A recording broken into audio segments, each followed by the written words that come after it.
Hey, it's freaking Fab. Huh? It's freaking Fab. What?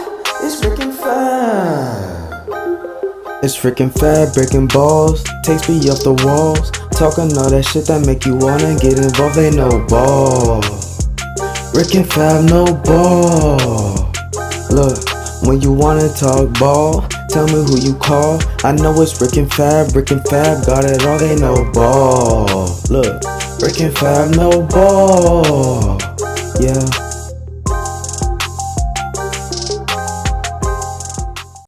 All right, folks. Breaking news. The boys are back in town. It's the Rick and Fab No Ball show.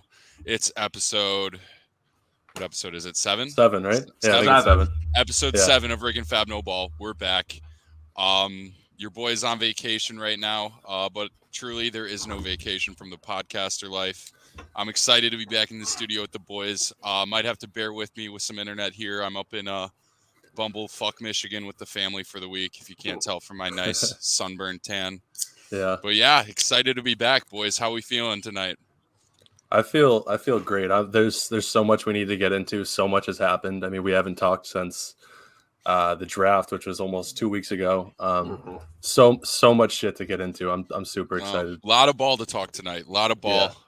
Jam-packed episode coming up for you guys tonight. We're talking Kyrie. We're talking Katie. We're talking Baker Mayfield. We're talking conference realignment. We're talking just a whole lot of ball. And we will be debuting a new segment tonight. It's going to be the starting 5 snake draft. Oh, yeah. We're going to be doing a starting 5 of all-time world leaders. So I've done a lot of prep for this draft. I've really filled out my roster, filled out my starting 5.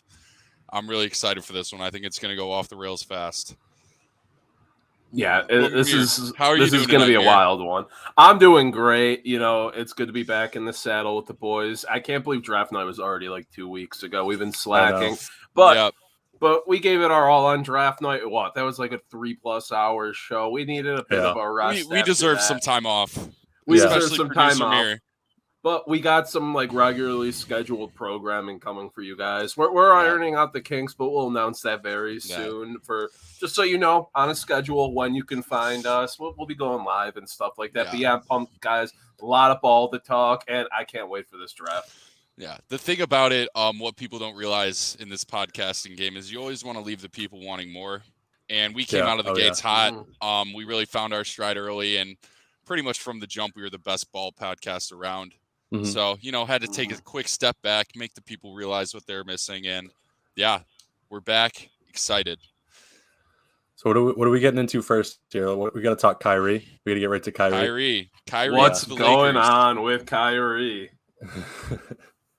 So just kind of this subheading could be applicable to pretty much every singular moment of Kyrie's career. Just a general theme with this guy is what's going on with him. But Kyrie to the Lakers. It sounds like talks are progressing along pretty well. Initially, it was reported that like the Mavericks and the Sixers were in the running, but our boy Windy, who has been, the king of this offseason so far. It has been the summer of Windhorse. There's no questions asked about that. Yeah. But yeah, if I'm the Lakers here, obviously there's not going to be a huge bidding war for this Kyrie Irving fella. I'm willing to sit pat. And I love this trade for the Lakers if they can pull it off. I've been very vocal from the jump. I would love to see Kyrie and LeBron back together. I think that instantly puts this Lakers team back into championship contention, back into that upper echelon. And I know Kyrie's like these guys have changed a lot over the years. Kyrie's obviously a much different person than he was when he was with the Cavs. But LeBron's got that proven track record of being able to handle this guy and, work well together. So I'm very high on this trade if the Lakers can pull it off. What the thing that confuses me the most is that if you're the Nets, it makes no sense because you're pairing Ben Simmons and Russell Westbrook, which is just one of the most horrific things that I can ever imagine. From the Nets side of it, it just like it makes no like they need. If I'm the Nets, I'm asking for so much more than just because obviously they want to dump spacing. Horrific spacing. It just doesn't make any sense. I saw that they really want Talen Horton-Tucker, and the Lakers were hesitant to give him up. Exactly. Yeah, exactly. It's just like if you're the Nets, dude, like it's such a mess. It's such a mess. Like, but I keep seeing people, like, you look at the roster and it feels like people are hitting a stage where it's like, why don't they just try to run it back? Which it seems like might end up happening, at least for the beginning of the season, because they're in no rush to move these guys who are on new contracts. Right. Yeah. And you brought it up. The Nets are an absolute mess. Whether, they retain anybody or not, it's just a mess there. And I think the thing Kyrie needs most to, play out the rest of his career successfully is consistency. And the only constant he's had in his NBA career has been LeBron James having his back, supporting him, going to a championship with him, all that stuff. So I think reuniting with LeBron, as much as I hate LeBron and I low-key love Kyrie, I think it's a good thing for Kyrie. Kyrie, guy, gives you every reason to hate him. But when he's on, when there's no distractions surrounding him and he's playing basketball consistently, he's top 5 most fun player to watch just play the game of ball. Just an absolute delight watching him on one. But we haven't seen Kyrie play more than 67 games in the last 5 years. I want to see him play. Yeah, the keyword is play. Yeah, most talented isolation player maybe of all time, Kyrie. But yeah, I think the LeBron pairing is big for me because LeBron's kind of the guy that can like eat all this shit from the media and eat all this shit from the outside presences that we know Kyrie cares about so much. And yeah, the management of the ego as well. I could not be more all in on this for the Lakers from their perspective. Fab, going back to Westbrook, I don't think obviously the value with Russell Westbrook as a trade asset right now, it isn't Russell Westbrook on the floor. This guy shot like sub 30% from 3 last year, horrific spacing, turnovers. Did you guys see his 2K rating? For the newest 2K? No, that was so disrespectful. 72. And I think he was a 58 from 3 as his 3-point rating. He's a worse 3-point rating than Ben Simmons. Russell Westbrook's a 56 3-point shooter. Ben Simmons is 58 in the new 2K. Yeah. Just absolute disrespect. Yeah. But just 2 of the worst spacing wise guys you can have on the floor at the same time. That would not pair well. But the real value there is with that $48 million coming off the books next year. If you give up assets for Westbrook and maybe you move some longer term contracts or whatever, you have that guarantee that next offseason you have a max slot that you could slide right in there. And if I'm obviously the Brooklyn Nets, not really huge free agency contenders, especially if they let go of KD and Kyrie. Mm-hmm. But it seems like this front office and this ownership group is really like, they don't want to tear it down. They want to put together a competitive team as close as possible. They're not selling the farm. They want to build, whether that's around KD and Kyrie, or whether it's around, God forbid, Ben Simmons and, Seth Curry in that core. So, I mean, they're making moves. The moves that they're making aren't tear it down moves. They're retool, be as competitive as we can. They gave up a first for Royce O'Neal to slide him in. So if I'm the Nets and I'm trading for Westbrook, I'm saying, okay, maybe we take a year off, let Ben Simmons develop a little bit, and then we go all in on next year. That's what that move signals to me if the Nets make it. So if you're the Lakers, what are you willing to ship for Kyrie? Because if I'm the Nets, I want Anthony Davis. I don't want Russell Westbrook. I want Anthony Davis. If I'm shipping you Kyrie, there's been talk 1,000%. About maybe a Kyrie KD package that includes Anthony Davis. I think that would be that would be really intriguing for me. That would be the end of my existence. I wouldn't exist anymore. That'd be LeBron, KD, Kyrie. There's just I'm not watching basketball again. As someone who's on the front line of the Kevin Durant defense team, that would be the worst thing that's ever happened to me. But from a basketball standpoint, it would be absolutely incredible. Oh, it would be awesome, but it would be terrible insane. For me. But yeah, if I'm the Lakers, like, this is a team that's already devoid of assets, that they gave up pretty much all their picks and everything in the Anthony Davis trade. If the Nets are interested in any limited sort of assets they can throw at them, I think they don't have a first until 2025, as far as I know, or somewhere along there. If Taylor Horton-Tucker and a couple way down the line first gets the job done, slam that immediately. Well, that's all they can do is THT, Westbrook, and 2025 through 2027 first. It's just like, and that Windhorst tweet said this thing could drag on for a while. Mm-hmm. We got 2 teams with absolutely no leverage on either side. This is going to be a waiting game. This is going to be like who's willing to budge first, because You got a movable trade asset that you're trying to move to a team with no trade assets. This is going to be a staring contest for a while, I think. And what it seems like is that the Nets are kind of like they're more willing to part with Kyrie for less because they kind of just want to get rid of him, is what it seems. And it seems like KD's more like working with them. And what it feels like is there's going to be a lot of trades presented, and KD's going to be like, you know what, like I'd actually rather stay here because it's going to be teams that he doesn't want to go play for at this point. Yeah. So I did just see on Twitter, it was like in the last hour or two, I forgot who reported it. I can't find the tweet now. It was producer Mir on top of his game. KD is apparently ghosting NBA players that are reaching out to him. Yeah, he's gone dark, 0 dark, 30, 23. Mm-hmm. Yeah, that's the thing with these two guys. Both of them individually and then as a duo, you really have no idea what the fuck is going on with them. You have no idea what they actually want. So that's what makes this so intriguing and why this could drag on for so long. Like, it seems like the interest is still there for these two to still be playing together. It seems like maybe this could just be KD using his leverage to try to get Kyrie to sign, to get the Nets to give him a max extension. Mm-hmm. A lot of moving pieces here, and would not be surprised at all to see them stay together in Brooklyn, if we're being honest. Yeah. It's gonna be interesting to see what happens. Yeah, let's shift into some KD talk then. So what's going on with KD? So this has been just a crazy saga. So first off, we had the Kyrie contract negotiations. The Nets were balking at the idea of giving him a long-term deal. Then KD starts to float his name in the trade mill. Those stocks start heating up. Then Kyrie, out of nowhere, opts back in with the Nets.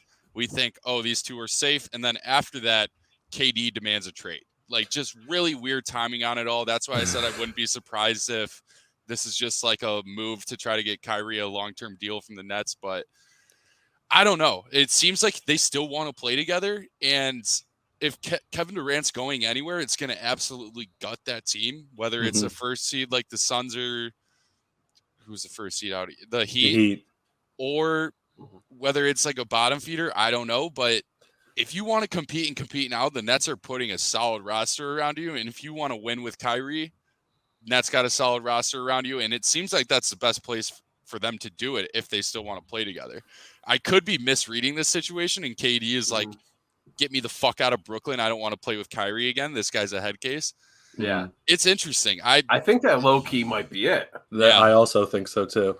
Yeah, I mean, there's like a fraternity of NBA brothers where like KD is not going to explicitly say that and like fuck over Kyrie's maybe long-term prospects, but yeah, I don't know. I don't know. This is a tough situation to get a read on. This is going to be a fun offseason with these two.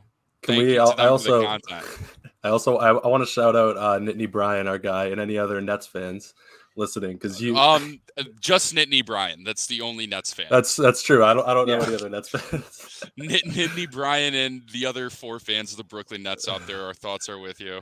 He's essentially just been getting waterboarded by Kyrie and KD for 2 years straight. Like, it's just Imagine getting KD and Kyrie and having it just be absolute hell. Like nothing but hell.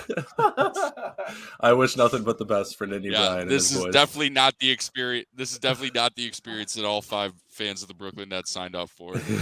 But so we have odds. Who knows on KD's next team here? These were published before he wins 0 dark 23 KD. Yeah, I was gonna say. So when these were published a few days ago. Yes, because I was reading something today about the Pacers, who have been obviously they're shopping Miles Turner out as they have been for the past like 4 years and have never traded him, but they'll have an open spot for a max. So if they sign DeAndre Ayton, that's not going to allow the Suns won't have that's going to take the Suns out of the KD sweepstakes essentially because they want Ayton. Yeah. You think it's going to have to be a sign and trade deal with Ayton if the Nets get him? I think so. It has to be. Yeah, it's going to have to be. And if he signs with the Pacers, then it pretty much takes the Suns out of contention because they're not going to trade Book. No chance. That's the thing with the Gobert trade recently. Like, we got a segment for the Gobert trade later. We'll dig into that. But what was most interesting with that trade to me is that it really kind of sets the market for KD in that they got 4 or 5 picks. They got, I think, 3 unprotected, a swap, and a protected pick. They got 4 role players, a couple solid young like assets as well, like not insanity, just throw in players, like a few good chips along with those picks. Yeah. If you're a rival, if you're the Nets GM, these two trades are going to be put against each other, and you cannot like go home saying I got a similar package for Rudy Gobert that Kevin fucking Durant, a top 3 player on a 4-year contract. 100%. Yeah. So it's going to have to be at least 5 picks. It's going to have to be good young assets, good players. Like it'll probably it's going to take the farm. It's going to take Cam the farm. Johnson, Like this, DeAndre and if the Suns make this, I'm hearing they want like Devin Booker, which has got to be a non-starter for the Suns. But like, this is gonna be the best player we've seen traded for since Shaq, and Shaq was like not even in his prime yet when they traded him. So this trade is going to absolutely gut whatever organization he goes to. You got to be all in, and you got to be very confident that he's like that. You're going to win a championship with him. Mm-hmm. Yeah, because you're what you're doing trading for Kevin Durant. What you're doing is shortening. I mean, there's no way you can do it without shortening your window, but you're giving yourself a better chance to win, but shortening the window where you can win. So I mean, and I'm personally a big believer in that in the NBA. The Raptors did it to perfection. If you have a game-changing player on the market, you go all in on that, and you take the risk of shortening your window because players like this don't come around often, and that's why I'm so big. Like I want the Bulls to go after him. I don't think anyone on the Bulls roster has to be untouchable in these trade talks. Like, at the end of the day, all his ups and downs, all his drama, all his cryptic bullshit, Kevin Durant is Kevin fucking Durant. And yes, sir. He's immediately makes any team a championship contender. Well, and he plays too. Like Kyrie, you don't know if Kyrie's going to play. Kevin Durant, Kevin Durant loves will play basketball, and he will play. Yeah. That's another interesting aspect of this. Like, what this whole debacle is going to be if it drags on. Like I think KD loves basketball too much to like sit out. Like this guy, guy that wants to win, wants to prove himself, and loves being out there. He's not a guy like Kyrie that'll sit out half the season just to prove a point. 100%. Yeah, that's why I love KD. Mere staying hydrated over there. We love it. Did you see that pour? Did you see that pour? We got this KD trade machine. Want to get into that? Yeah, so we all took our favorite teams. Rick with the Bulls, obviously. Fab with the Celtics. Me with the Nuggets. We all concocted a hypothetical trade we think would work to get KD. We're going to run it through this trade machine and see what happens with it. So first, just to clarify, it feels like my Bulls are the only team out of our 3 realistically in the running. Could not be more pumped for that. Like just having like them being the 4th best odds, even if it's like plus 1,000, whatever it was, it's exciting for me as a Bulls fan. We haven't been in the running for a player like this since Melo in the summer of 2014. So just being a part of the conversation, Chicago basketball being relevant again, I'm excited for. I'm excited to like finally get in the weeds with these talks again and like be a part of the conversation. And I mean, Kevin Durant's Kevin fucking Durant. This is exactly the spice this offseason needed, and anything could happen. This feels so up in the air right now. So this is my package. Run us through it. Yeah, I'll run you through it. So first off, Zach LaVine just re-upped with that max deal. He obviously can't be traded. There was some like sign and trade talks going on earlier with Bulls fans, but pumped to have him back for 5 years. And him and Durant, their Team USA boys, seems like they have a decent relationship. So, I mean, pairing those two would be the ultimate goal. DeMar, this kind of fits in like we were saying earlier. If the Nets, it seems like they want to retool more than a full rebuild. So if they want to stay competitive now, I think DeMar's your guy. 2 years on the contract, coming off his best season ever. Can handle the ball, take some possessions away from Simmons. Vucevic, I mean, I just want this guy the fuck out of Chicago.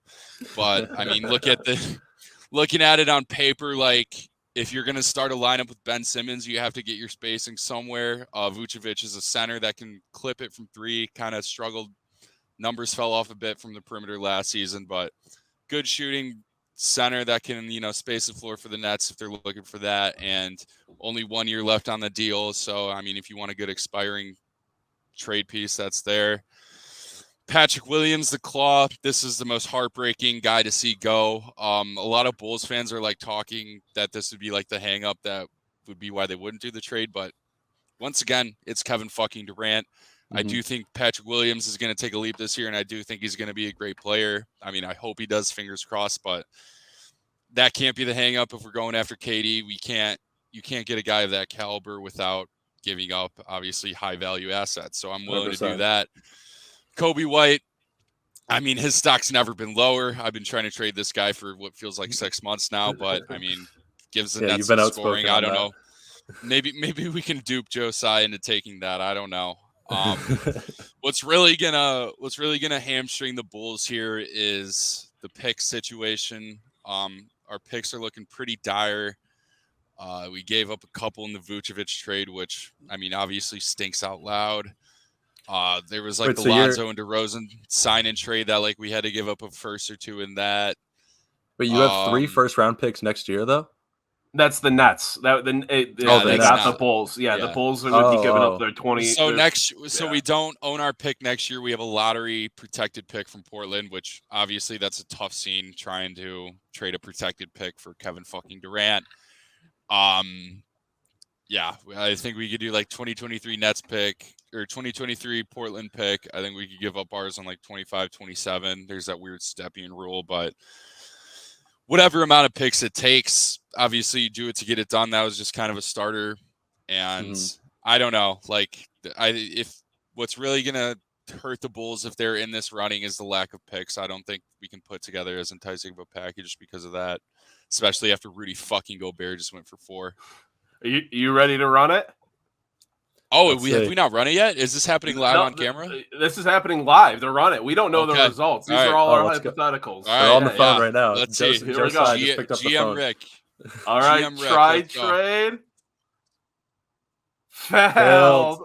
Oh shit. Mine doesn't stand a chance then. Let's see. Wow. Wait, what is it? Financial.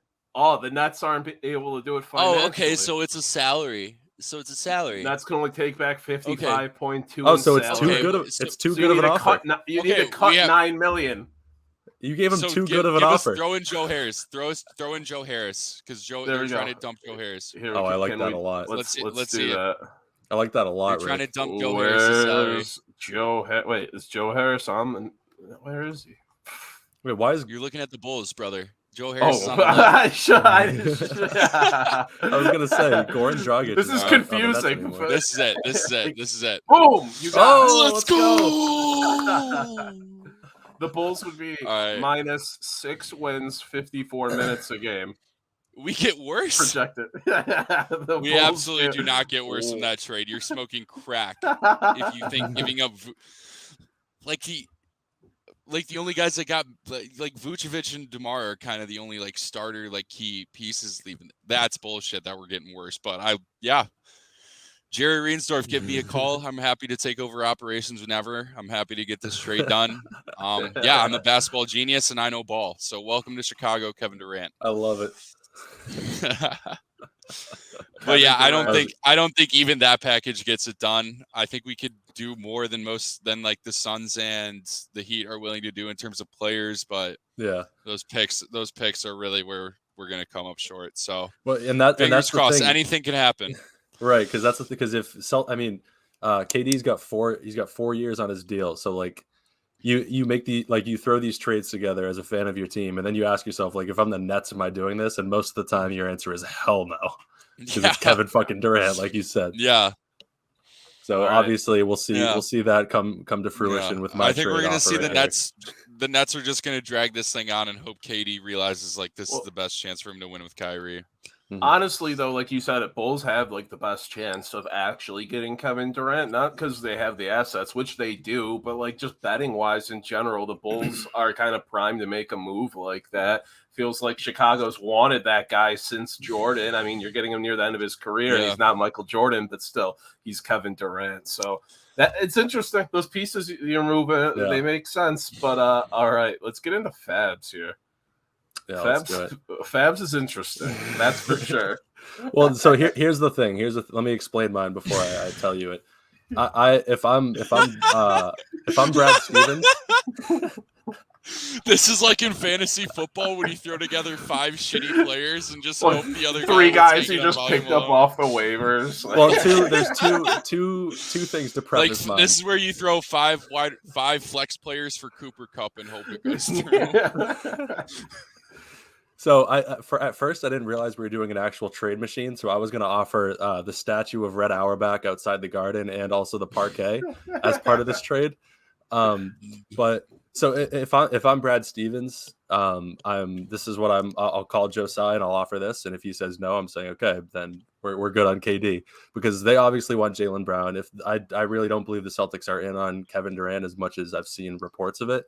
But my trade offer here, I got Al Horford, Sam Hauser, Grant Williams, Peyton Pritchard, and Marcus Smart. And then what were the picks?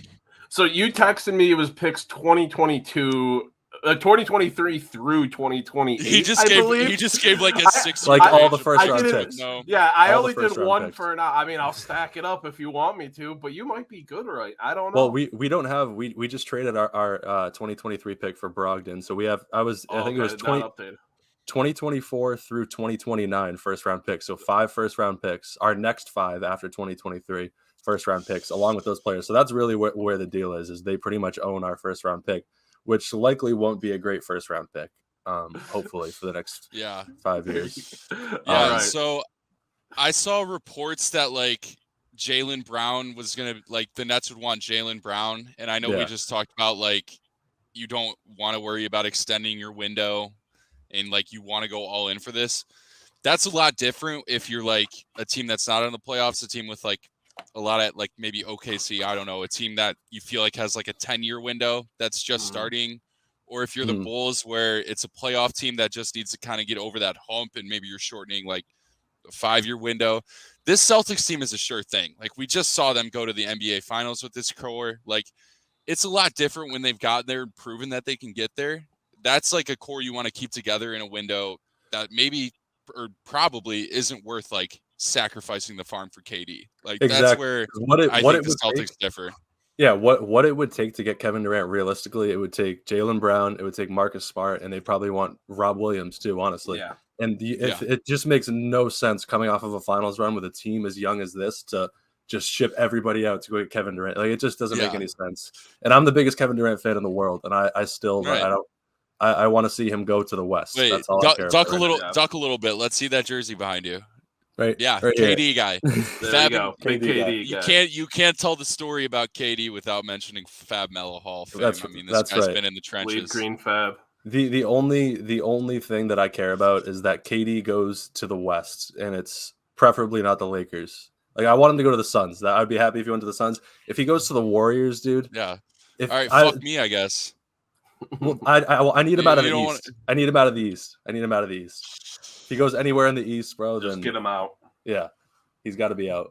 So is Robert Williams like untouchable for you? Obviously, both the Jays, but Robert Williams, absolutely untouchable. He's touchable as long as Jalen's not in there. He's touchable. Okay. Yeah, I would touch him. He's touchable. All right. Well, we'll run this with what picks. So the Celtics picks would be down to no firsts for the next 8 years. Yeah, 2029 is not even a real year. So like, yeah, you can have our first round pick in 2029. That's Let's run this. Oh, I am perfectly okay with giving up the rights to a 12-year-old. Like I don't care how good that 12-year-old is. Literally, he's 12. Well, I'm giving up rights to LeBron James. Wait, what is it? Okay. Consecutive draft years, 2024. Oh, you violated the Stepien rule. Oh, okay. Oh shit! You violated the Stepien rule. Wait, let's take out one of those picks. Yeah, take out. So it was too good of an offer. It was way too good of an offer. Everyone only knows about this rule because of NBA 2K My League. Wait, it's 26 and 20. Oh, you can't. What? You can't. It's consecutive first year. Yeah, so we got to. I didn't know you could do that. 27, and okay, I think we're good. Here we go. All right. What the fuck? Yeah, it's just. So the Celtics are out. So the Celtics are out. The Celtics are out. There's no chance. There's no chance. You literally aren't allowed to trade what you need to. Oh! Celtics -8 wins. -70 minutes a game. You did it, fam. I mean, that's fucking unbelievable. Holy Joe shit. Tsai just ate a shit sandwich. I don't think Brad Stevens is realistically picking. He picked up the phone once, but I don't think he's picking it up again. Listen, when Peyton Pritchard is available in talks, you got to go all in. You have to. He's a generational talent. And Sam Hauser, I mean, come on. On playing for minimum wage, might I add. On a steal of a contract. Movement shooter, Sam Hauser. The Celtics. Listen, the Celtics are actually very, very high on Sam Hauser. No, wait. It's like he has no strength, so they just said, "Oh, this guy can move." Sam Hauser's going to be. We know for a fact he can get to different spots. We know for a fact his legs work. He's going to be the Duncan Robinson on the Celtics next year, but just not getting that much money. I like how Grant Williams isn't just shooter; he's a stationary shooter. Okay. So Hauser's got the mobility. Grant Williams is that's actually legs in concrete. One of my boys said something about every time Grant Williams like dribbles or hesitates, he misses. When he dribbles the ball one time, I looked it up. He goes down like 12% his 3-point percentage. So that's actually crazy. That's probably like relatively common though. Like I feel like spot up shooting is that's true. That's fair. Yeah. Clay had what, like the 60-point game with 3 dribbles. That's my favorite stat in NBA history. Oh yeah, Clay like 3 dribbles with 60 points. Like, I forgot about that. All right, so KD is a clusterfuck, and we haven't clarified anything. So we got MereKats. He's going to the Nuggets. Oh right? Fuck! I forgot we got the Nuggets trade machine. We got the Nuggets trade machine here. I'm hoping. Yes, I knew it. MereKat, I got bad news. What? Can't trade Michael Porter Jr. Why? Because of that rookie max deal that got Bill Simmons' ass. Are you sure it's not like that? Let's see what it says. I'm 99.9% positive that Michael Porter Jr. is on that weird rule that you guys know what I'm talking about, right? I know what you're talking about, but it's the reason. That's the reason Bam can't go to the Nets. Yeah. Exactly. Like Bam can't be in a trade. Yeah. Like Trae Young for some reason, if you were thinking him, couldn't be in a trade. No, yeah. I was hoping Mere would put when we were texting about this earlier, I was like, I hope Mere does Michael Porter Jr. so I could throw him this curveball. we'll see what the trade machine. Yeah, let's see what it says. Let me double check if Michael Porter Jr. is on a rookie max. It's a designated. I remember seeing the designated rookie extension. Yep. So Michael Porter Jr. has agreed to a 5-year rookie scale max extension. I'm seeing people though like saying Porter Jr. and like trade talks and stuff on Twitter. I don't know. Okay, but we'll see what happens with the trade machine. It's a real gotcha moment here for you, Mere. It is. But Michael Porter, I mean, the Nuggets have the assets even without Michael Porter Jr. We have 3 max players right now. 2 of them, I mean, obviously Jokic is unmovable, untouchable. But I mean, even throwing Bones Highland as part of this trade, I'm okay with. Aaron Gordon's in here to offset the salary. Plus, Aaron Gordon is overpaid, and I don't want him on the Nuggets for the next 3 years because he's going to turn into Paul Millsap, where he had 1 decent year and then falls apart. But Nuggets, low-key always in on the big guys. Like, they were in on LeBron. They've been on other big names. They've always flirted with the idea, but always been on the outside, never serious. I think this could be the chance they finally, make a move because they have such big contracts, but the assets and the depth to move them. Did I throw a pick? Yeah. So I have the Nuggets, 2 seconds next year. They don't have a first, and then 2024 first. We're loading it up. If I'm the Nets and somebody calls me about a 2nd-round pick, I'm hanging up the phone.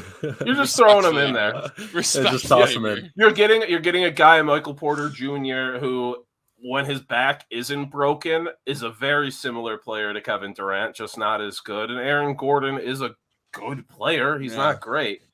I'd fine throwing Bones in if this doesn't work. And also, the Nuggets probably value 2nd-round picks more than any other franchise. Like, if you could just call the Nets, be like, "Hey, I literally turned one of these into the MVP." Like, it's not that hard. RDP. Just draft a Jokic with the 2nd-round pick. It's not hard. It is. Success. Wow, we are 3 for 3, fellas. Consecutive draft years would be. But they're missing a 1st-round pick. They're not trading it's still passed. I don't get this. Yeah. So I don't know. Maybe the trade machine doesn't know about the Michael Porter Jr. deal.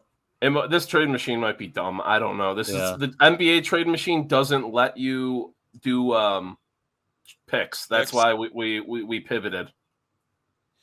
Okay. No, well, it sent through my trade, so obviously something's right here.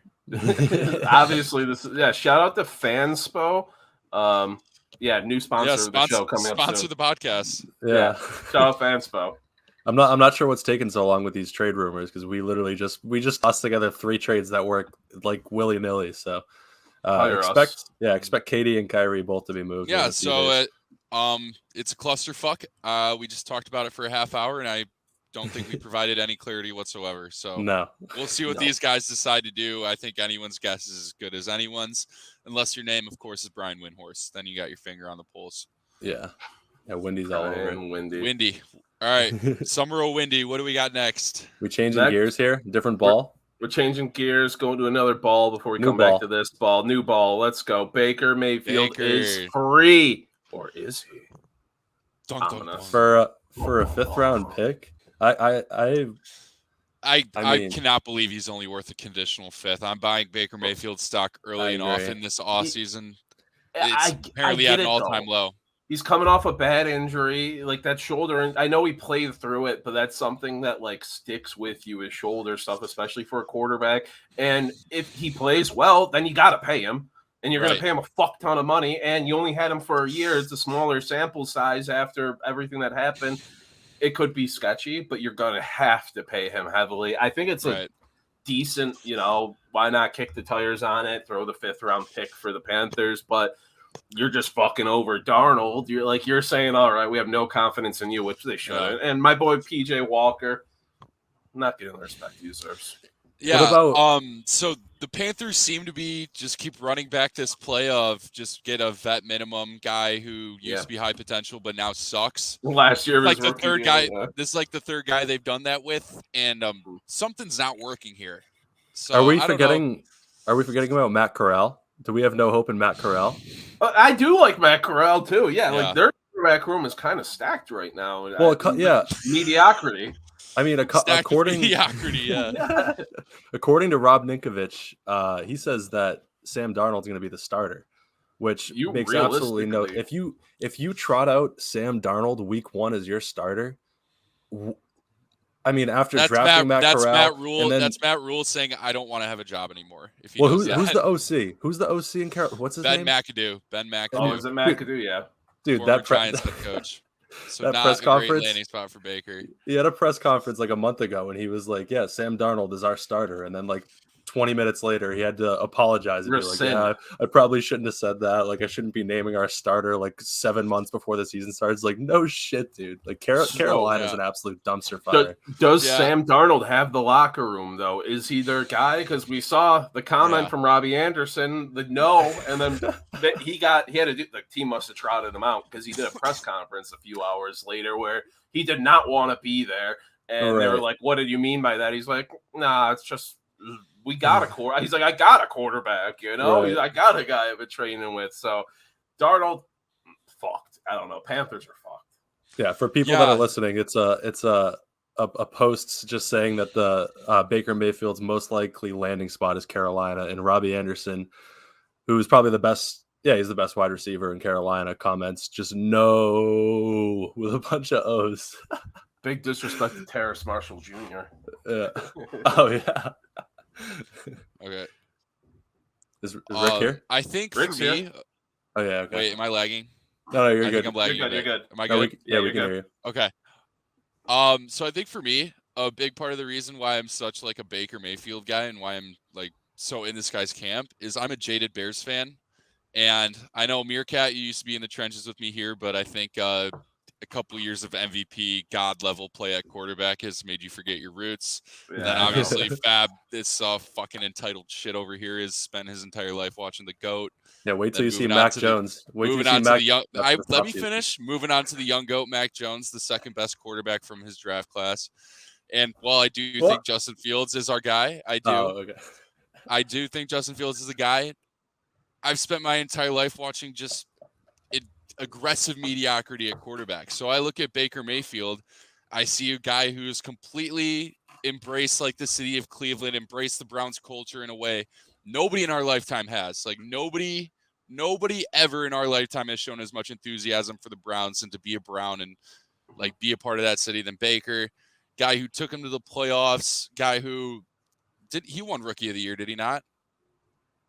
Baker? Or am I just tripping on that? Didn't they go like 9-7 or something, and he won it? I could be like just completely making that up, but regardless, like my franchise gave Jay Cutler a max contract for a lot less than Baker has done for the Browns. So like, I still cannot believe how they like dumped him to the curb after one off year with injury. I still cannot believe like the way this whole situation went down and how they went all in on Watson. I think he completely got boned. He got the short end of the stick for a franchise he gave his everything to. And, you know, and my thought process is like a new system and a new environment would do wonders for him. But then I look at your OC as Ben McAdoo. It's not like a guy who's really known for getting the most out of his quarterbacks. You have to have faith in the rule, though. I think Baker in the right system can still be a very good quarterback. I'm just hesitant to say that the Panthers system is that, but I'm rooting for him 100%. Yeah, Matt Rule like really gets the most out of him. Like I believe in Baker. I resonate everything you said, Rick. I still relate to the Cleveland Browns. Trust me, I feel their pain. And I thought Baker was going to be the dude for them. They treated him like shit last year, forcing him to play with that shoulder injury and giving him no respect. Everybody's just clowning on him because you can't watch, a commercial without seeing him a couple of years ago. And now it's just like I was hoping Deshaun gets the year suspension. Baker stays kind of Well, we're praying he still gets suspension. But I was hoping Baker stays, goes off, and then goes and gets a big contract somewhere else. And it's like he gives Cleveland one last like goodbye, good season, but then it's like fuck you guys, have fun with Deshaun. Yeah, I was hoping like Baker. Baker, like 1 sec, like Baker, for all his ups and downs, for whatever his negatives are, like he's not a massive pervert, which Deshaun Watson, noted pervert, which is a pretty big detractor from, and you got his suspension coming up. He's got his legal troubles.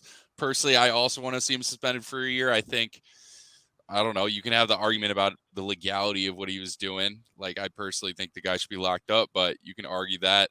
What's inarguable is the guy is a creep and a pervert. I think that's perfectly well established here. And like, I don't know, is that like if I'm an NFL player, is that the guy I'm going to ride for in the locker room? Like, Baker's everything you want in a franchise quarterback off the field, and on the field, I still think there's like, I don't think his story's done yet. I really want to see him succeed in Carolina, and I want to see them go out there week 1 against the Cleveland Browns, which is appointment popcorn television. They're playing each other week 1. I'm excited for that.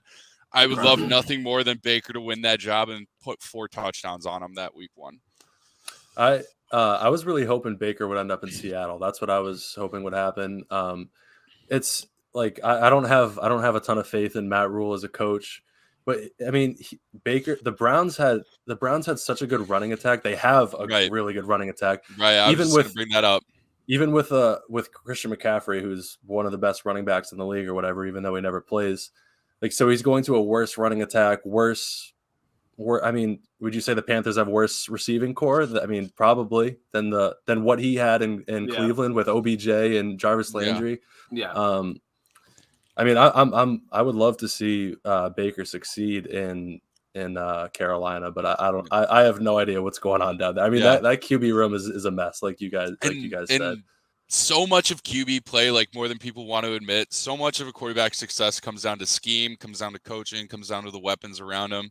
I think, like you were saying earlier, like Seattle with that run-first offense that they wanted to implement in spite of Russell, I think that would have been a perfect fit as well. I think that's probably a better supporting cast. But, yeah, if CMC can stay healthy, if Rule can kind of get his shit together, calling the plays, and, I don't know, McAdoo pulls some magic. And Baker is the kind of quarterback that would thrive in, like, a run-first offense. And, I don't know, maybe throwing in some options for him. But he's like a play-action, bootleg type of quarterback is where he really thrives. So the Panthers can establish that with CMC and he can stay on the field. There is a chance this could work out well. I just have no faith in Rule and McAdoo right now. So do both of you guys think that the Panthers will trot out Baker Mayfield week 1? Yeah. Yeah, I think so. I think it ends I up think being. I still just can't believe it was only a conditional fifth. Like I was about to say, well, you invested this trade in him. Of course, you're going to trot him out week 1, but it only cost you a 5th round pick, like a flyer. Mm-hmm. Why would you not take that? Realistically, what I think is going to happen is we'll see Baker, and I think he'll probably end up doing decent and then probably getting hurt or something, and then we'll see Matt Corral like week 12 or something. Yeah, it's just going to be ugly. Yeah, I don't think Rule makes it through the year. I haven't seen anything for him to show me that he's a good head coach. I think Baker will needs to be a coordinator. I think Baker will do a serviceable job to get him to 5-8, and then Rule tries to throw in Matt Corral to save his job and like show that you got the young rookie quarterback that you're working with, and it'll go down in flames. Similar to the bullshit Matt Nagy tried to pull this last year. Yep. Without those two are one in the same vein for me, coaching wise. Nagy and Rule, I have no faith in that system. Yeah, I don't know about you guys, but I'm super excited to shift into football mode like very soon. I'm so excited for NFL. Yeah, I don't know. For me, it's tough to get like too pumped about the Bears. Like I said, I do think Fields is the guy, and like I'm excited to have a quarterback to that like wants me to gets me to want to watch the game week in, week out. But I'm not watching for my team to win. Yeah, no, that's the thing though. Like you get to watch a hell of a quarterback, but then you also watch a hell of a team around him and a great coach and everything. Like I'm just tuning in. I'm hoping to see Fields progress. I'm not hoping to see wins. But yeah, let's get into the next topic. All right, well, let's keep it with football. Can't wait for NFL, as Fab just said, but we can't wait for college football too. We got these NCAA conference realignments going on. I dive in realignments, just absolute fuckery. Chaos. I'm gonna take a pee real quick. You got take it away. I'll be right back. Yeah, I'll talk. I'll give my Indiana Hoosiers fan take while Fab is gone, because I could rant about how this affects Indiana until the cows go home. So let's just clear that in a couple minutes here. Let's get it. So from I'm a Big Ten guy. Anyone who knows me knows I live and breathe the Midwest. I live and breathe, that culture that the Big Ten kind of stands for, that grittiness, that pound the football, run the ball, get it done in the trenches, get it done on natural grass with shitty weather. And I tweeted a bunch about this, but like I cannot think of two schools that represent that culture less than USC and UCLA. Just like West Coast teams like love the pass the ball, love like turf fields, rely more on speed than the trenches, historically speaking. And then from an Indiana football perspective, so not a whole lot to speak of with this program. I mean, obviously Indiana football is probably the worst historical program in the Power 5. Tough. But yeah, tough. But I'm a believer in our coach, Tom Allen. He's the kind of guy you run through a brick wall for. And, he's doing his best building this program. We had a good year a couple years ago. We're already in a division with Ohio State, Michigan State, Penn State. Like, the Big Ten East is already stacked. Like, we're already trying so hard to catch up with those schools. And adding the Lincoln Riley fucking NIL machine where he's handing out $1 million paychecks to come out and live in LA. Not a fan of that. Not a fan of the travel from all athletics perspectives. I don't know how that's going to work out, but like how the hell is, the women's swimming team going to get out to LA for a conference gig? Yeah. I hate the idea of a 10 Pac-12 after dark happening with like Wisconsin. That's just gross. It just feels weird. It doesn't feel right. But from a basketball perspective, kind of love the moves. I kind of love, like, for me, like, Indiana is finally getting back on the map. Coach, like, we're probably the favorite to win the Big Ten this year. Got national championship aspirations. Finally got our guy in Coach Woodson. That's going to bring us back to prominence. And, I think introducing, some West Coast eyeballs. I think getting some West Coast recruits in the mix. I think playing games out in LA is going to be a lot of fun. I think it's probably just easier, like travel wise, just because basketball is less of a grind on the body than the football season is. For sure. From a basketball perspective, I'm very excited to have them and introduce those yearly matchups. But from a football perspective, I just cannot get behind this move at all. I think these two teams are very conducive to the Big Ten culture. for the football perspective, for me, I kind of like it because the NCAA is already so fucked up. All the conferences, everything going on with it is just beyond repair. Introducing the NIL, we're going to see what that – I mean, I'm all for it. Give these dudes millions of dollars. Like, I love the 4-star recruit getting – $19 million or whatever from Miami. Like, feed him. He's set for life, even if he doesn't work out. I love that shit. But NCAA is broken beyond repair, and I kind of want to see them just go all in. Just turn the SEC and the Big Ten into the AFC and the NFC. Just load up, get every desirable team people want to see playing in a regular season in these conferences. Everyone else, fuck off, figure out what you're going to do. Even if there's talks of, these teams that get left out of the potential super conferences breaking away from the NCAA somehow. I don't know how that works, but it's going to be the Fox chaos. It's going to be the Fox and the ESPN conferences, and I cannot agree more. The one good thing that could come out of this is the death of the NCAA. That would be literally sick. Bring it down. Give us chaos. Give us super conferences. Only games. I could not agree more. And yeah, what Rick was saying, that's the weirdest part for me, because I'm not a huge college football. Or I like college football, but I don't have a team. Like, I'm a Kentucky fan. Kentucky's obviously in the SEC. They're never gonna make the playoffs or win anything. Although Will Levis is going to win the Heisman this year, you can book that. Don't come in here crying and complaining about Kentucky football straights. You're talking to an Indiana football fan, brother. Yeah. This is a team that all 100 members of our student section just decided to take off our shirts in November because we were down 4 touchdowns to Rutgers and we had nothing better to do. I still pride myself on Khalil Mack's pick 6 against JT Barrett for Ohio State. Like, that's life as a UB fan, baby. Horns up. Let's go. No, but like Rick was saying with the styles, that's where, like, it kind of loses me. It just doesn't make sense. But as someone, like I said, I'm not like a huge college football fan.